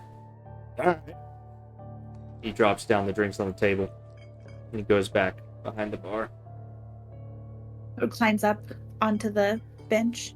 Thank you. Thanks for letting me join you. Of course, it's always wonderful to have one similar to our kind present. Tell us, how are things on the deck? We have heard some dramatic moments have occurred. It seems my friends and I have gotten in some trouble. We didn't do anything, of course, but we've been accused of some really terrible things, and we're doing our best to prove our innocence. What have you heard? We heard there was a trial for the new ship that just came into town. Are you not with the? Oh yeah. She's not. They're not with the Braylon. Oh my goodness! You are with the new ship. Yes. What yes, is your we're from name? Onder. I'm Toad. It is nice to meet you, Toad. I am Boltrip Metalforge, and these are my companions. We have not seen many of your kind coming off that new ship. Are you the only one? Yes, although there is one more like you on our ship named Mr. Blip. He's a good friend of mine. They all kind of chuckle at the name. That is an interesting name, Mr. Blip. He has an impressive mustache, and Toad will pop their mustache out. Oh, there is a sense of make me a charisma check with advantage here. Okay.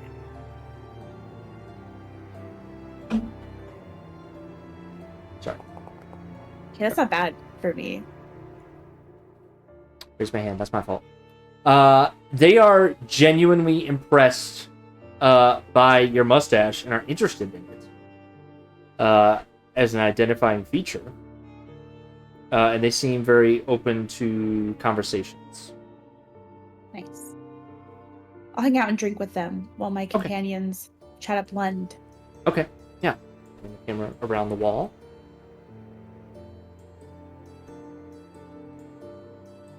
Did So Lund if I ever get lost- us some food? Oh yeah. Oh, yeah, sorry. I should have indicated when one came back the first time, he brought your food. It's do I pay him? Yeah, it's for 3 folks. It would go to about 1 gold. All right, I'll pay for it. I'll pull out my fat stack. Your bad stack. How much was mine? Also a gold. Okay. How are we eating this, by the way? We Yeah, all so three, like sitting at the that's on a the question. edge of the stool. Maybe we have like serving plates. He has Yeah, like the big maybe- plate with the food on it. I was thinking Hey. we'd find a table that more fitting to our size. Oh, okay, yeah. What? Maybe we could find a perch so we're within ears shouting distance of trouble, in case Lockett's meeting starts up. All right. Let me see here. I guess we could sit right here. Yes, totally could. There's no one at those tables. Is this like a stage for performances? Yes, it is. It is Okay. currently vacant. Is there a karaoke night or? Ooh. There can if Is you it want there to tonight? be. There's no posted event tonight. This is a weekday. And it doesn't seem like Lund has the budget to afford luxury entertainment every day for the week. When you were here last night, there was also not entertainment on the stage. Seems like more of a... And the potato seems rather sparse. You hear some deeper voices to the southeast of the tavern that indicate there might be a few more patrons in here, but it seems pretty slow.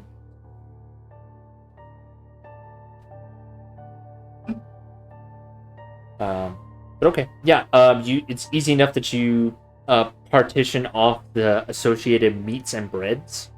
It looks like it's of Eberronian heritage, so perhaps he bought some, or there was a supply that came in from the Brayless ship. Yeah, you have some standard tavern food, some meat like some sausages, some breads, maybe a couple hunks of cheeses that you can divvy amongst yourselves. Little charcuterie. A little charcuterie. Mm-hmm. Charcuterie is just meal size for us. Very Well, Hungarian. Yeah. Yeah, true. As I literally Are you just and finished eating my charcuterie. I'll What is take it? and Val sharing a chair here? Why? Are you Otherwise, jealous? I'll take over. Are you Totally jealous? can. You did say. I can that. say I with mean, you. and I get it that you maybe didn't mean it necessarily right then and there, but you did say that you didn't like me. So I just wanted to, be across from you to, really repair our relationship. Mhm. I'll take a little pat in the back. Yeah, I'm just here to make sure that the communication, goes smoothly. Thanks, I'll take. That we don't, speak at cross purposes. It's important, Yeah. relationship building exercise. For like the mediation of it. So anyway, Rick, what the fuck? Look, Yeah. What'd I do, man? nothing. The thing was wrong. That's all. Oh, okay. Yeah. Oh, easy. Okay, yeah, amazing. I mean, so you won't mind if you go up again and say so. When we haven't tried. Who said he I mean, lucky? I don't think. The shaman. We should just make sure that it's wrong. We don't want them to actually a good assume that point. it's a source of truth going forward with the trial.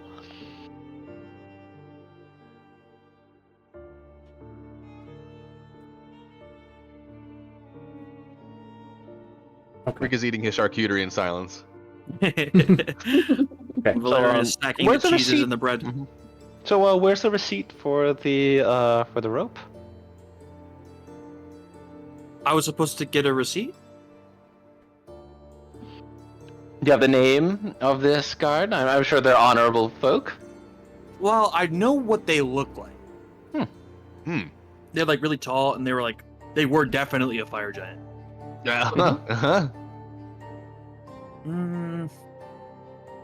You did not. I know ask they for the folded. name. Do you want me to They give folded you the their name? arms. I would love that. Well, Okay. if I didn't, I don't think Valerian got it. So actually, Give- no, probably not. Give me an I don't care if I was intelligence looking at roll. him. Give me an intelligence roll.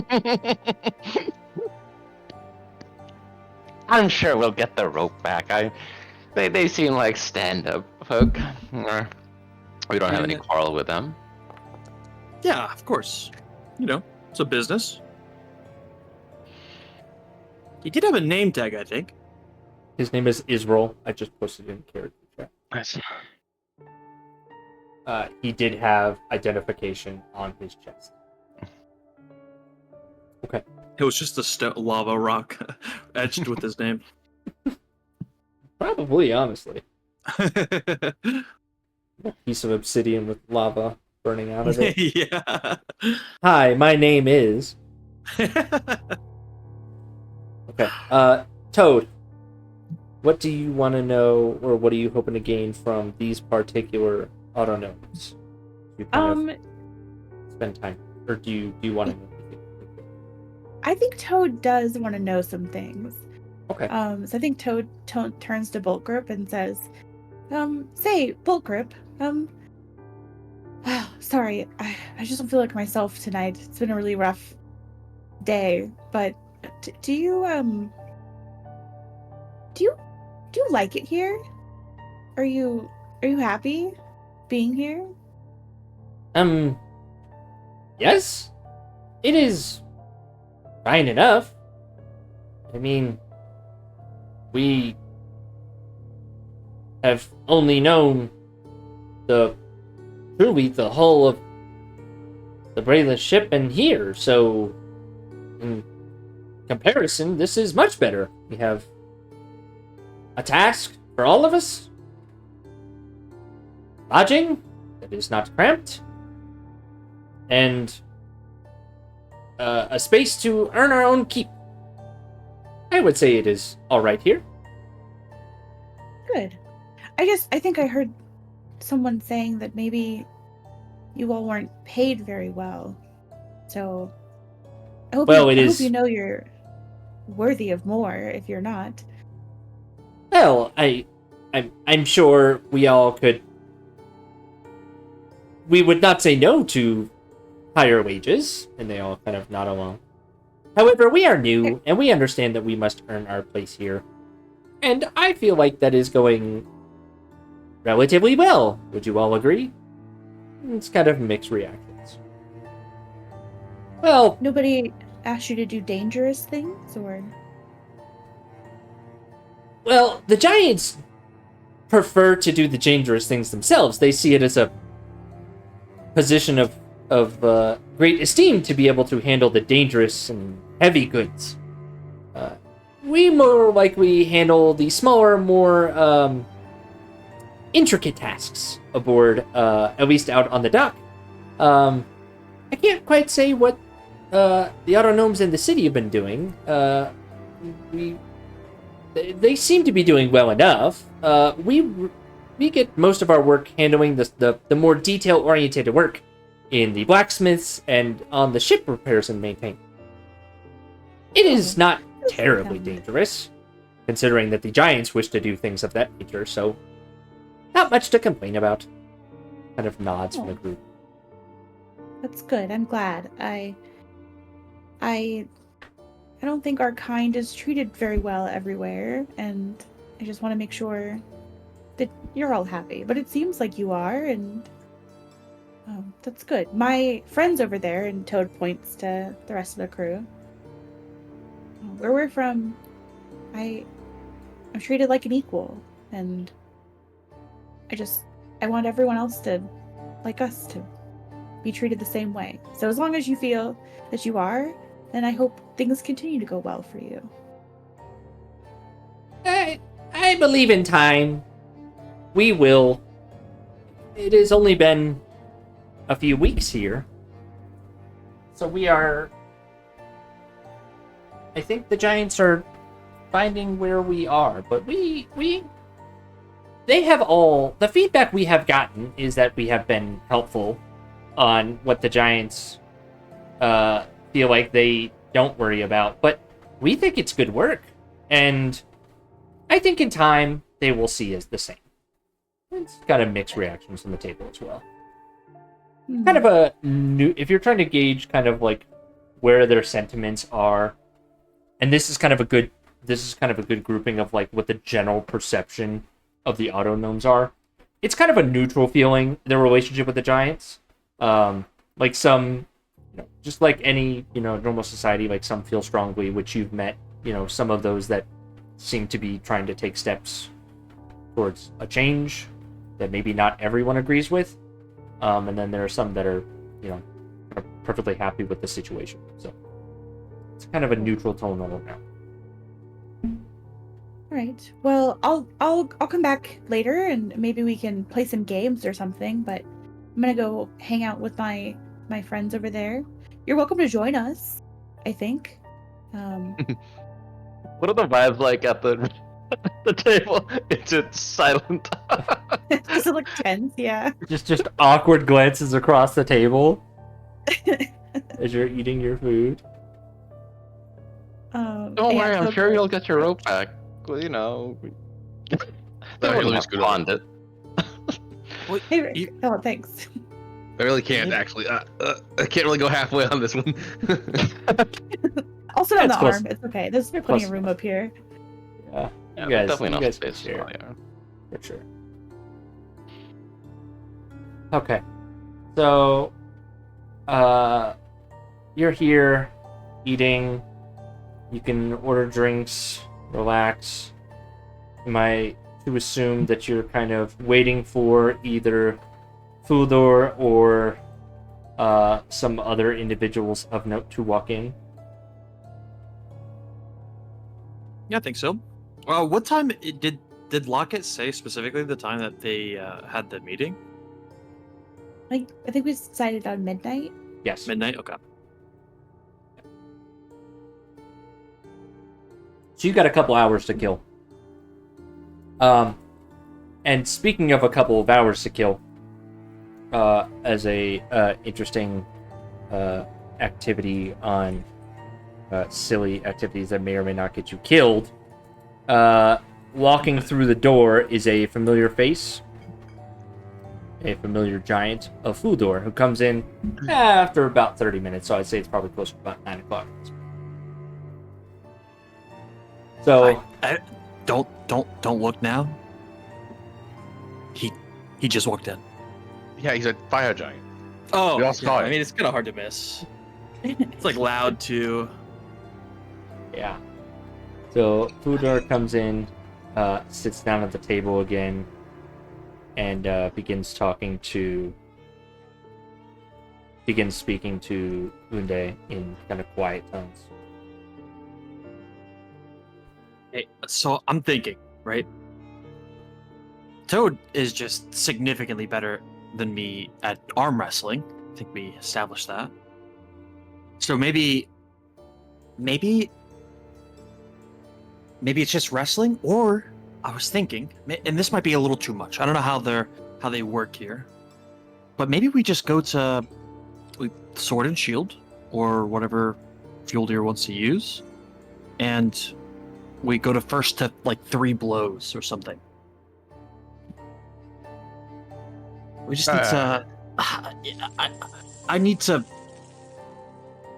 get a better shield, and I don't think we're gonna do it by being the weaklings here. How Show good some is type the of strength. shield that you saw? There were some really. I mean, I didn't get to look at very many of them, but they looked very cool from afar. Okay. I mean, I'll do my best to help you with this. If assistance isn't, if some outside assistance is still allowed, I could cast haste on you while you have this duel. Oh. Okay, now we're talking. Okay, I'll Sounds take. like cheating. It does sound like cheating. I'll take. I don't really need it. Like. Oh yes, all of a sudden we're too good for magic items. Well, I'm just trying to get on Rick's good side because it's pretty obvious that Rick's pretty Okay. upset with me. Okay. So. All about? You don't like Valerian? It's not. Oh, Toad, you weren't there. Yeah, they my had Rick go God. on the stand, and This goddamn bit. he said that he liked me, and then there was a little bit of blue in there. You know. I said Means a lie. that's not what happened. I said I hated Valerian, and we gave a mixed truth false, which is crazy. Mm-hmm. Crazy because you really hate me. That No, shouldn't have been. Yeah, no, no, no. I get it. Okay. I'll hop down. So, yeah. No help. Unless it's I'm going to die. Obvious. Help, please. Just kind of specify not gonna be a lethal combat. Otherwise, you not do what you want. What is that a good idea? Should I do something else? Do you want me to Hop back enhance up. your strength, Valerian? Or is that also cheating? No, I think I could do it myself. I do want to, but I also I think we need to win, right? But I also want to do it on merit instead of tricks. Maybe I'll do a couple tricks of my own, but I don't want to put it us against him, just 1 versus 1. Maybe they'll respect you just for trying. Yeah, I think if you lose with grace, you lose with honor, you lose with respect, and no one else did it, right? At least the Brailish. So hopefully I'll get some brownie points for that. Do you think that's a good idea, though? The first to blows, or you think maybe wrestling?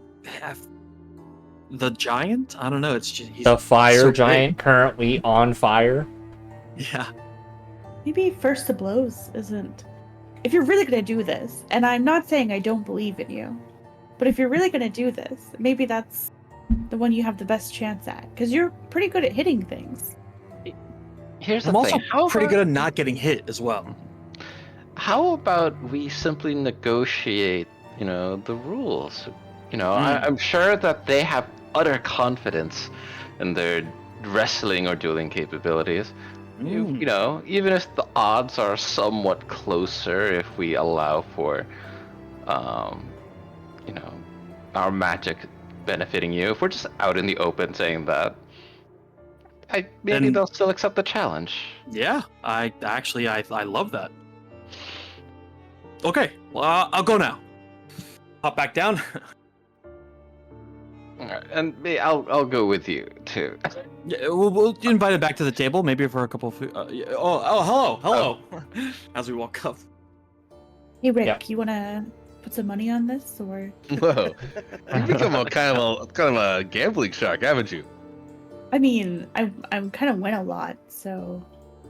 Okay. Well, who do you have? All right, I'm gonna put. I bet you 5 gold he can do it. I don't know how he's gonna do it, but I bet he will. Figure it out. I'll take that bet. You're betting against. You really do hate him. Okay, I mean, this can't win. No, all right. On the test. That was all a trick, huh? Okay. You got a actual spit take out of me. Congratulations. That goddamn bit. Okay. It's so funny because you didn't like mean it either. I know. That's the best part about it. Okay. We adjust. so funny. We roll with the blows. That's right. Okay. So Fudor is currently hunched over the bar, chugging something that is on fire. Oh, Fielder, let me buy. I can't buy. Let me get your attention if you have a minute. He takes a second, and looks up at Munde, who gestures to you. Fudor, boom. This massive fire giant who heat is radiating off of as you stand near. You're not taking damage, but you're feeling a little warm as he turns to you.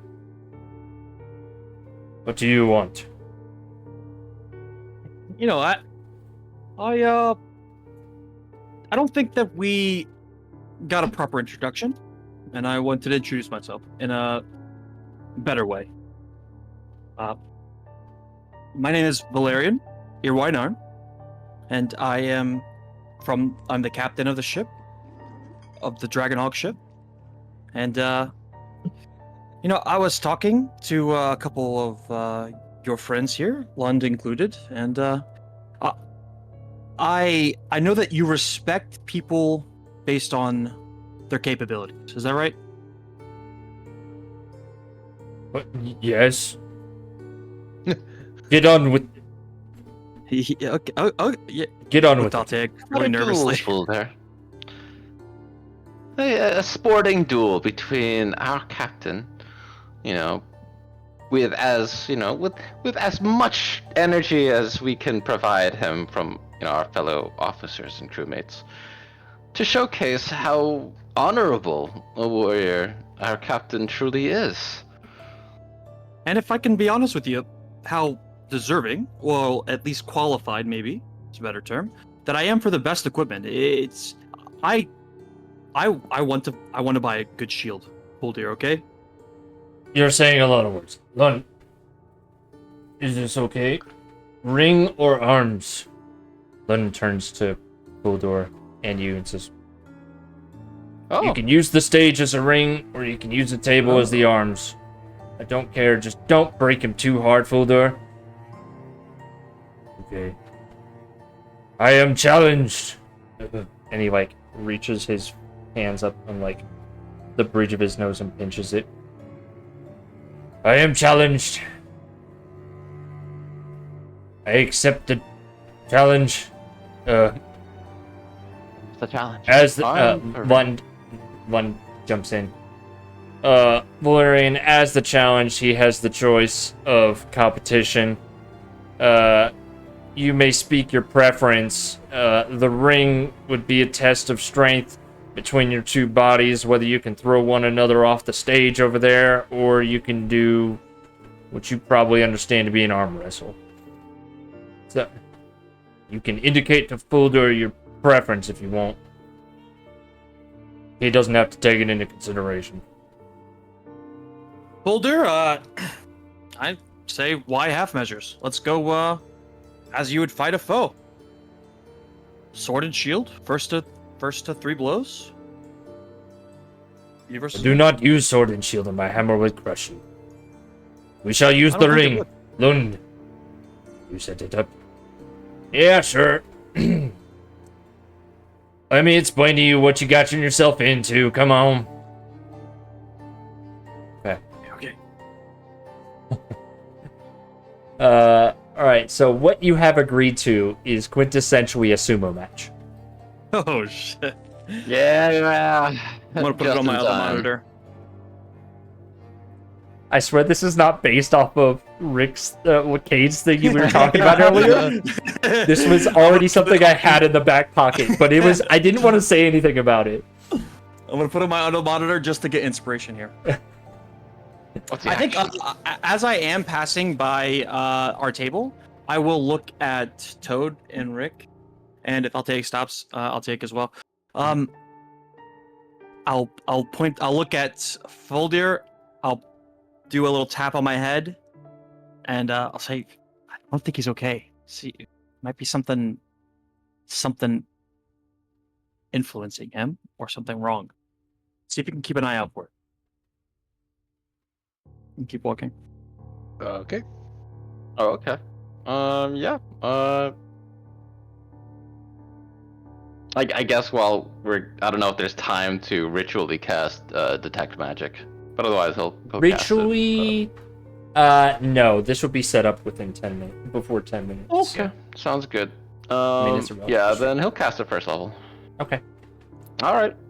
So it's like, well, then I'll keep tabs on him. Cast detect on the- magic. And you stand within range of Fold. Yeah. Come to me to Chamber of Secrets. Okay. Ooh.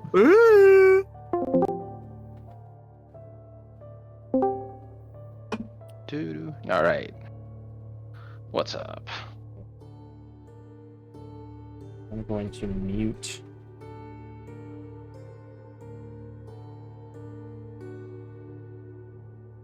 Okay.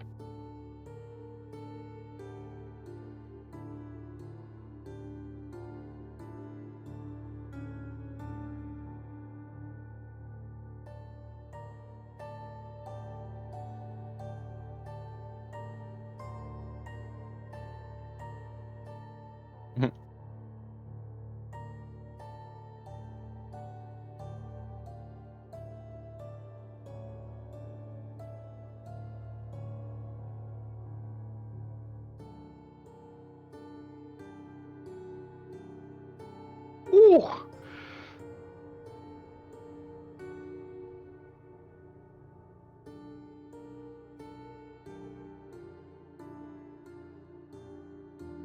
Mm-hmm.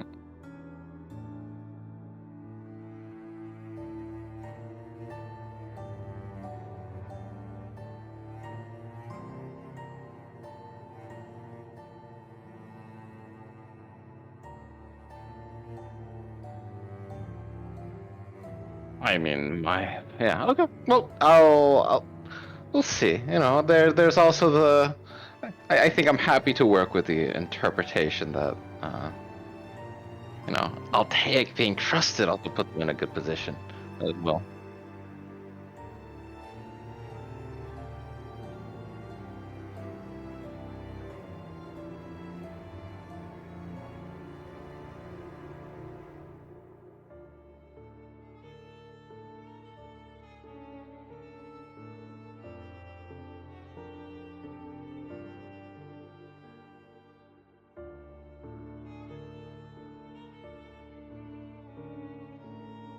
Okay.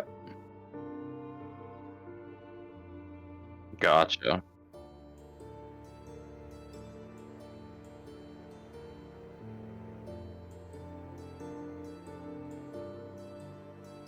Sure. Yeah, I'll keep my stuff to blind GM for the time being.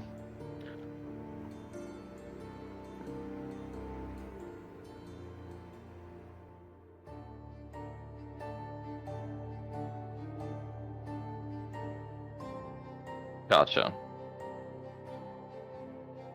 Okay, we're all set. Hurting for a crew as well, so. Yeah. Okay. Well, well, well. Mhm. Well. Well. Yeah. That's something you wanted to do? Yeah, I I'll wanted to take- use. Oh, sorry, go ahead. I wanted to use my staff to detect presences, Chris. Okay. What is your staff detect presences of? It says aberrations, celestials, constructs, elementals, fae, fiends, or undead. Okay. Within Well, cat's 60 out of the feet. bag. Fuldor is pinging aberration. Oh. Oh. And it's specifically pinging from, it's not his entire body pinging, it is his head. And so Altair detected this, essentially. Yes. Ah, does he let us know? How does he let us know? this is this moment of like I'll take like detect magic coming up, and like there is like Valerian would see his expression kind of stiffening and like maybe even like growing pale. Like from this position, he'll look to Rick and like Toad, like leveraging telepathic speech because he doesn't want to like shout it in the spar, but he's like, Fuldor is is gravely injured and does not have much time. Oh.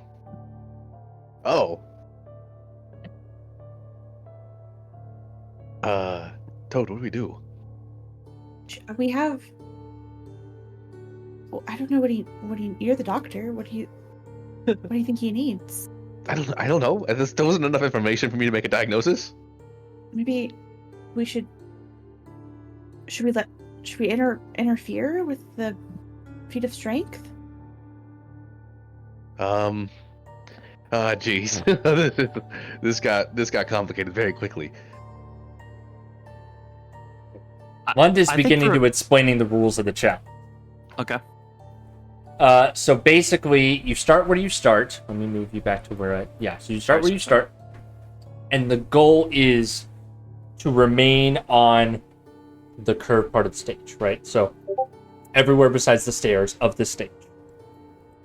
Your goal is to remain while it's sumo rules, right? And Rick might actually, basically you're attempting to throw one or the other off, because when you grapple someone, you can move them at half speed.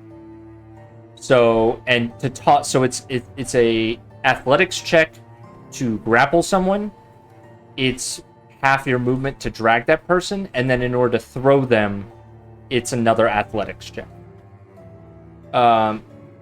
Actually, I would say it's another grapple to... It's for this scenario, I'm going to almost kind of do it like the arm wrestling. So, like, you need to roll 3 successive, like, athletics checks in order to get Fulldeer to either step off or throw him. Okay. And no use of weapons, no use of any sort of magical enhancement. It is bare bones. And use of, there is nothing on the stage that can be used as an environment, but no use of the environment, he calls it. But also, to be clear, no use of spells? Yeah, he said no magical enhancement. Okay. Did let Valerian know what's going on, or just me and Toad? If he'll let the captain know. He perfect. should. Because I think Valerian at first sees your face like pale, and he's like, "Oh shit, I'm gonna lose." But yeah, if you create a telepathic bond, Valerian will start to stiffen up a little bit. And can I inspect Fulldeer now that I'm closer to them? You can insight check him. Oh, perfect. I love that. If anyone else wants to do that, you can do that as well, since you all seem to be heavily focusing on him. Rick is gonna motion with Toad and to like get a little closer. Right. Walking over the table. Yeah. Okay. Fine. Okay. All right. Fine. No, you're fine. There I go. Under the I'll table? actually be Yeah, that's valid. And one declares that a challenge has been called, and any that may wish to witness may do so. And it looks like the other 2 patrons in the bar were 2 fire giants that poked their heads in to pay attention, and one of them comments that it appears to be Fulldeer. So Fulldeer seems to be a known name by just his position. I would like to make a medicine check in this case to see how Fulldeer looks from a health perspective. Okay. You may do so. Okay. Toad, you you rolled a critical success, so I'll just tell you in your insight check. So Nice. Fulldeer looks like, so you understand that you're getting the presence of aberrations in his head, and you're thinking about what aberration could have caused this, what symptoms, like what would be rummaging around in his head, and you recognize that there are creatures that you have encountered as a party in the past, known as intellect devourers. As a xenoarchaeologist, you did some studying on them while you were on the ship in your limited capacity, but they have the ability to harvest the intellect of entities, and you suspect inhabit the mind of the individual that they've taken over. If you were to put it in a percentage point based on the movements of Fuldir, he seems not well in control of himself. If we're going to put in a percentage of conversion of how much is Fuldir and how much is this intellect devourer, only about 25% of what you've normally expected from half-giant behavior is there.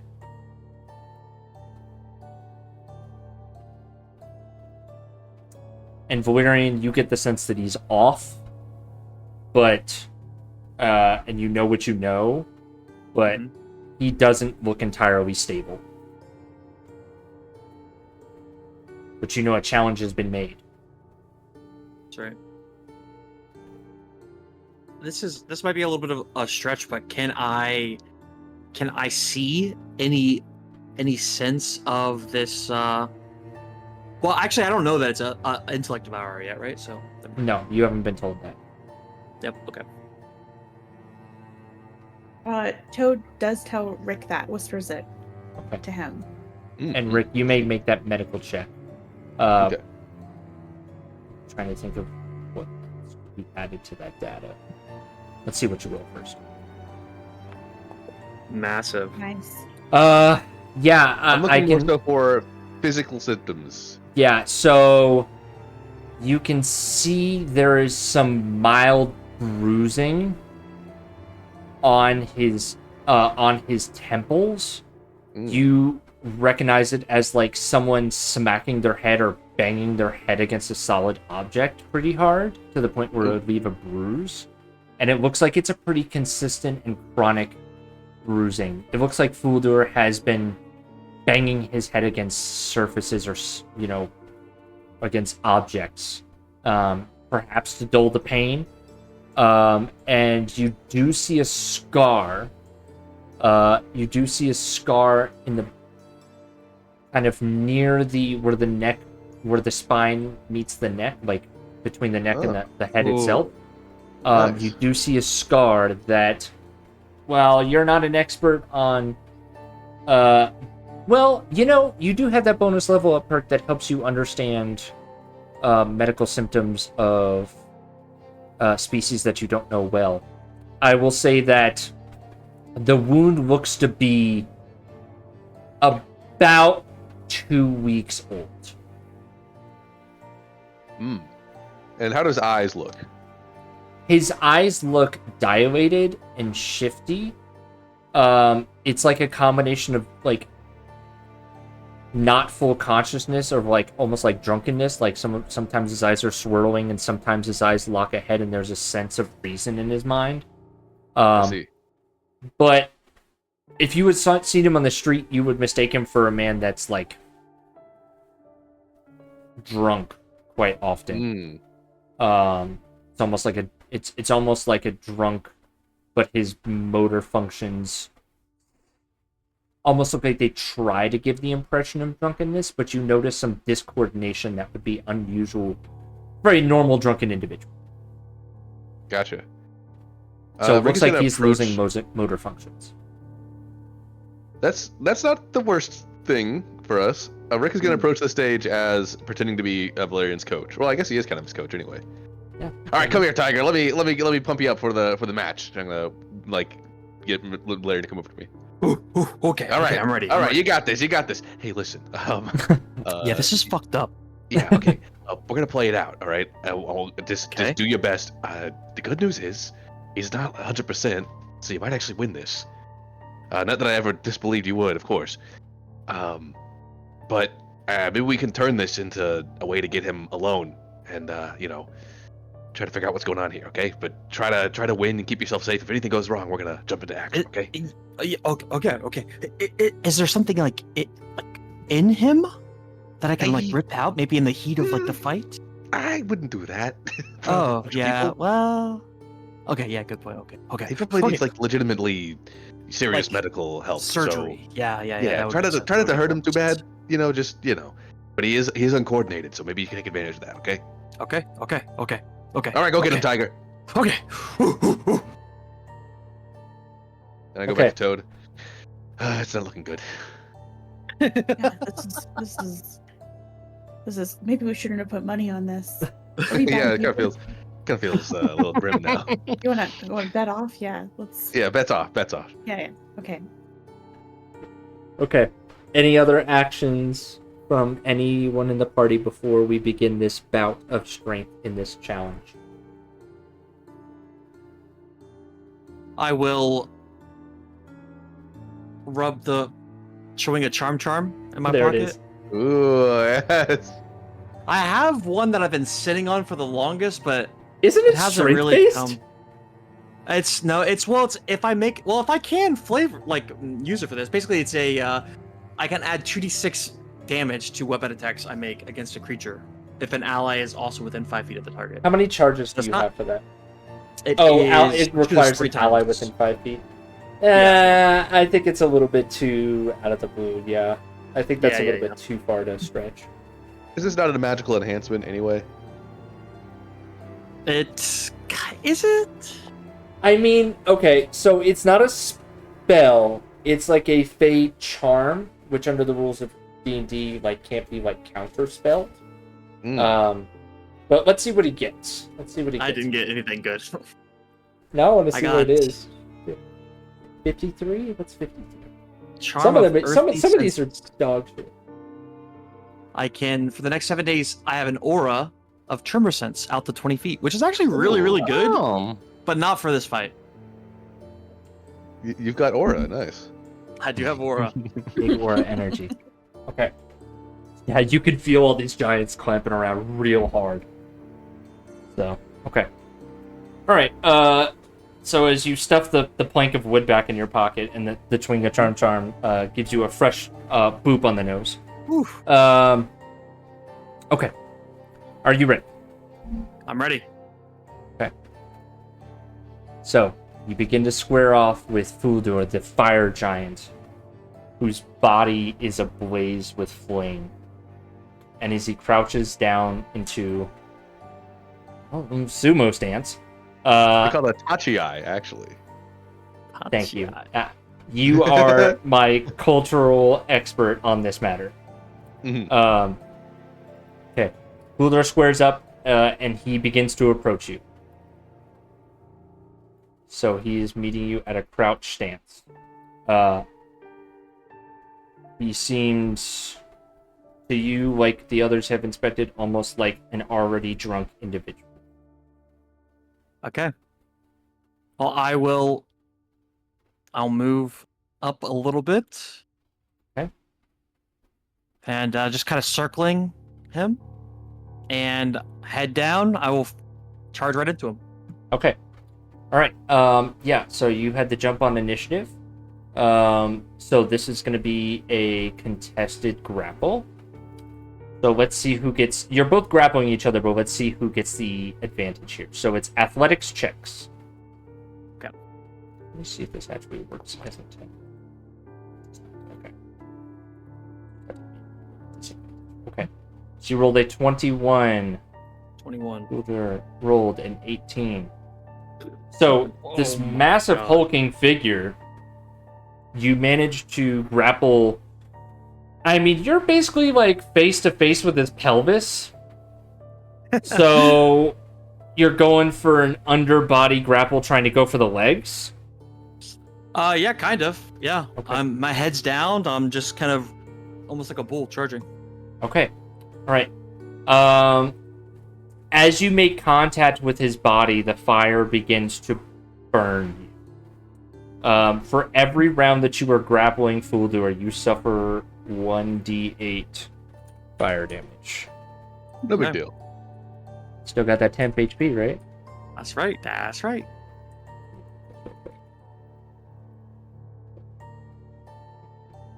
Come on, keep the dice there. Can't I Didn't I push the dice here? Is that macro disabled? Whatever. Alright, you suffer 4 fire damage as we begin this bout. But you seem to have the upper hand in the grapple. Alright, so you've got him, you've kind of got his legs. Where are you, you're trying to move him? Or are you trying to hold him where he is? I think I am trying to almost like, You can try to, so I'll tell you, you can try to move him, which is a flat advantage, or you can try to hold him where he is, which will be an athletics check at advantage, but it basically you stalemate him. I'm going to try to put him on his ass, basically. I'm going to try to almost lift up his knees and buckle them so he falls down. Okay. All right. Rick, we are diverging from sumo at this point, so please don't hate. Yeah, whatever. I am not an avid watcher. I didn't realize I was going to have an avid fan in the crowd tonight. Sure. Okay. All right. So you're attempting to knock him prone now. The rules of this bout is you get him to step off or you throw him off. So getting him prone will not win the fight, but you may do so. So if that's going to be the case, let's do another contested athletics check. Okay. Disadvantage. I meant to press control. So that's a 22. Oh, you tie. 22 ties. Okay.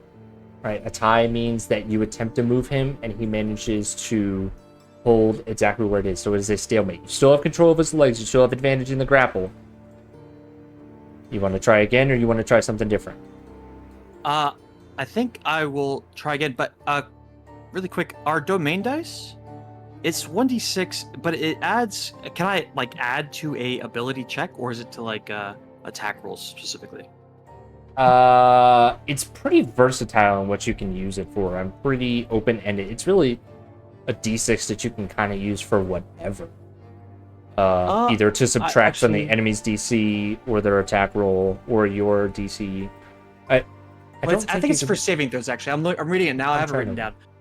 When you take an action or bonus action that forces at least one creature to make a saving throw, you take a power die from your domain pool and add twice the number on the saving throw DC. So it really wouldn't be necessarily. Yeah. Okay. So yeah, it's more so on saves. Yeah.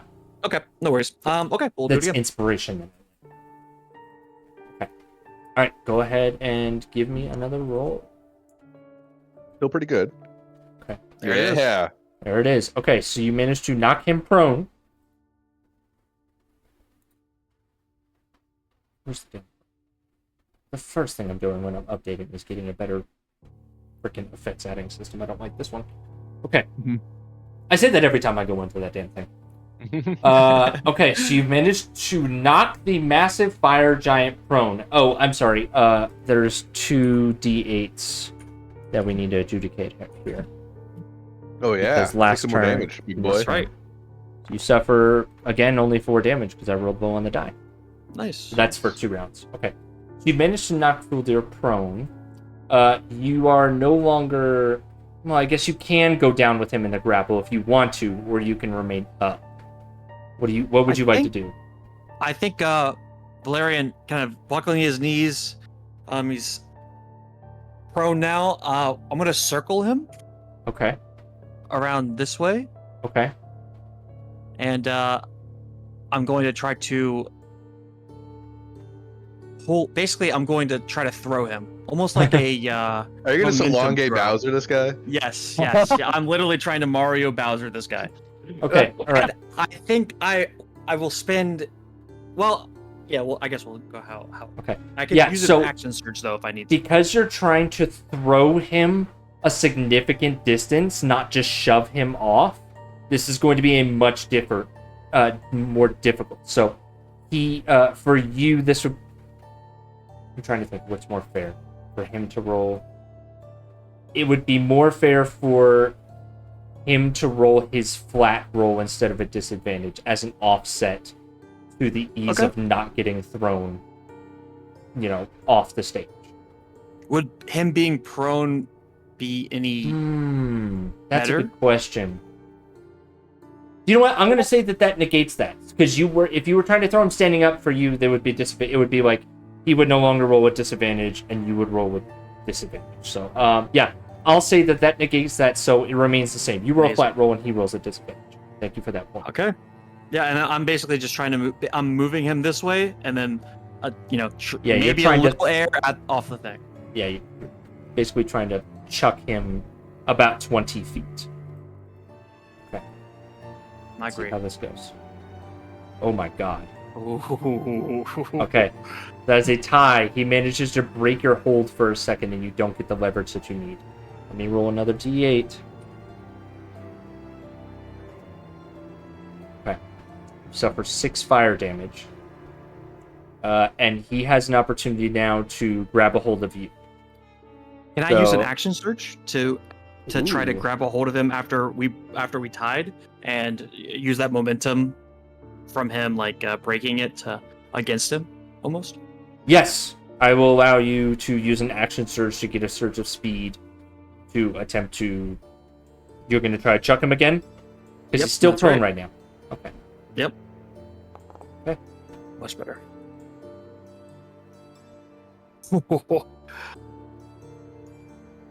Valerian Earwinarn, human knight, weighing 200-ish pounds and 6 foot something. Please describe to me how you chuck this 400-pound large, right? No, huge Yeah. fire giant. Huge.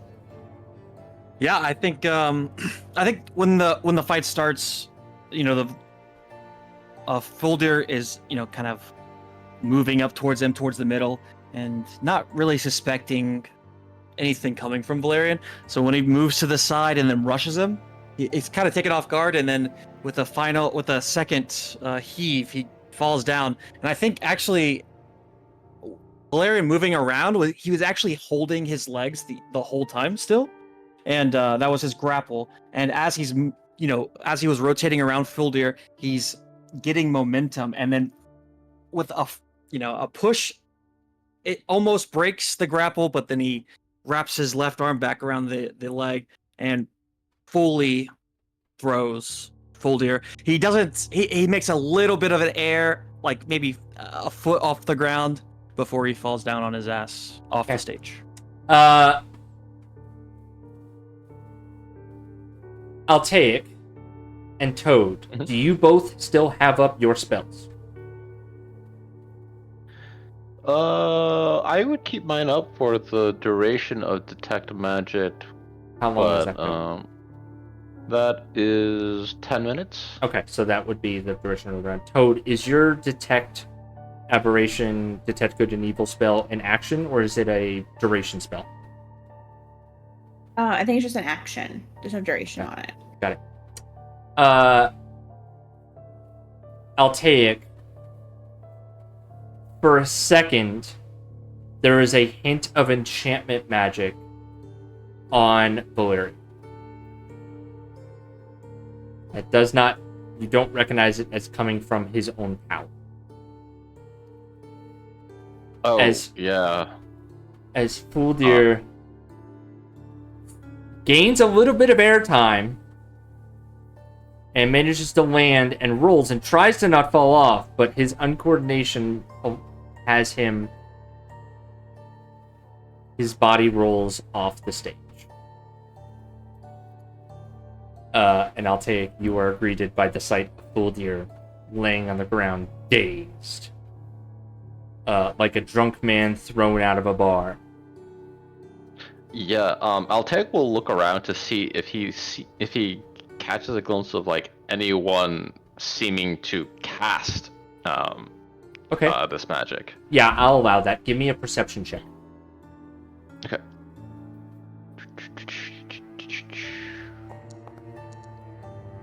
Nobody in the bar that is in this room appears to be casting any sort of spell. Okay. Yeah, I'll And I'll as take... quickly as it came, it faded after Valerian chucked Fuldir. Okay. More cause for concern. Valerian is fully on stage, like celebrating, like Yeah. screaming out, Oh, Rick's gonna jump up there and run up there. I'm the best. You did it, kid. You did it. What's on there? That's Earwine Norn. That's me. Him. Mm-hmm. Yeah, the giants in the room are absolutely shocked.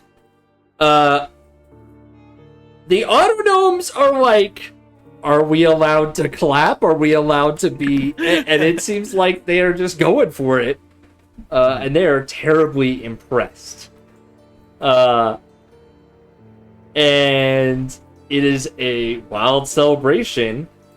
And Toad, you're rather perceptive. You notice Dynamo, Wrench, and Nimble walking through the door and walking straight to another room in the actually, and you can see it. They walk around to this room and this door right here, and they enter in and quickly close the door. Do they make eye contact? Well, like quote unquote eye contact with Toad, because that's who invited me, right? Yes, they would be looking. They would be looking to see what all the hubbub is around. They're trying to come in inconspicuously, but they do. You do lock eyes with Dynamo for a second as they head into the room.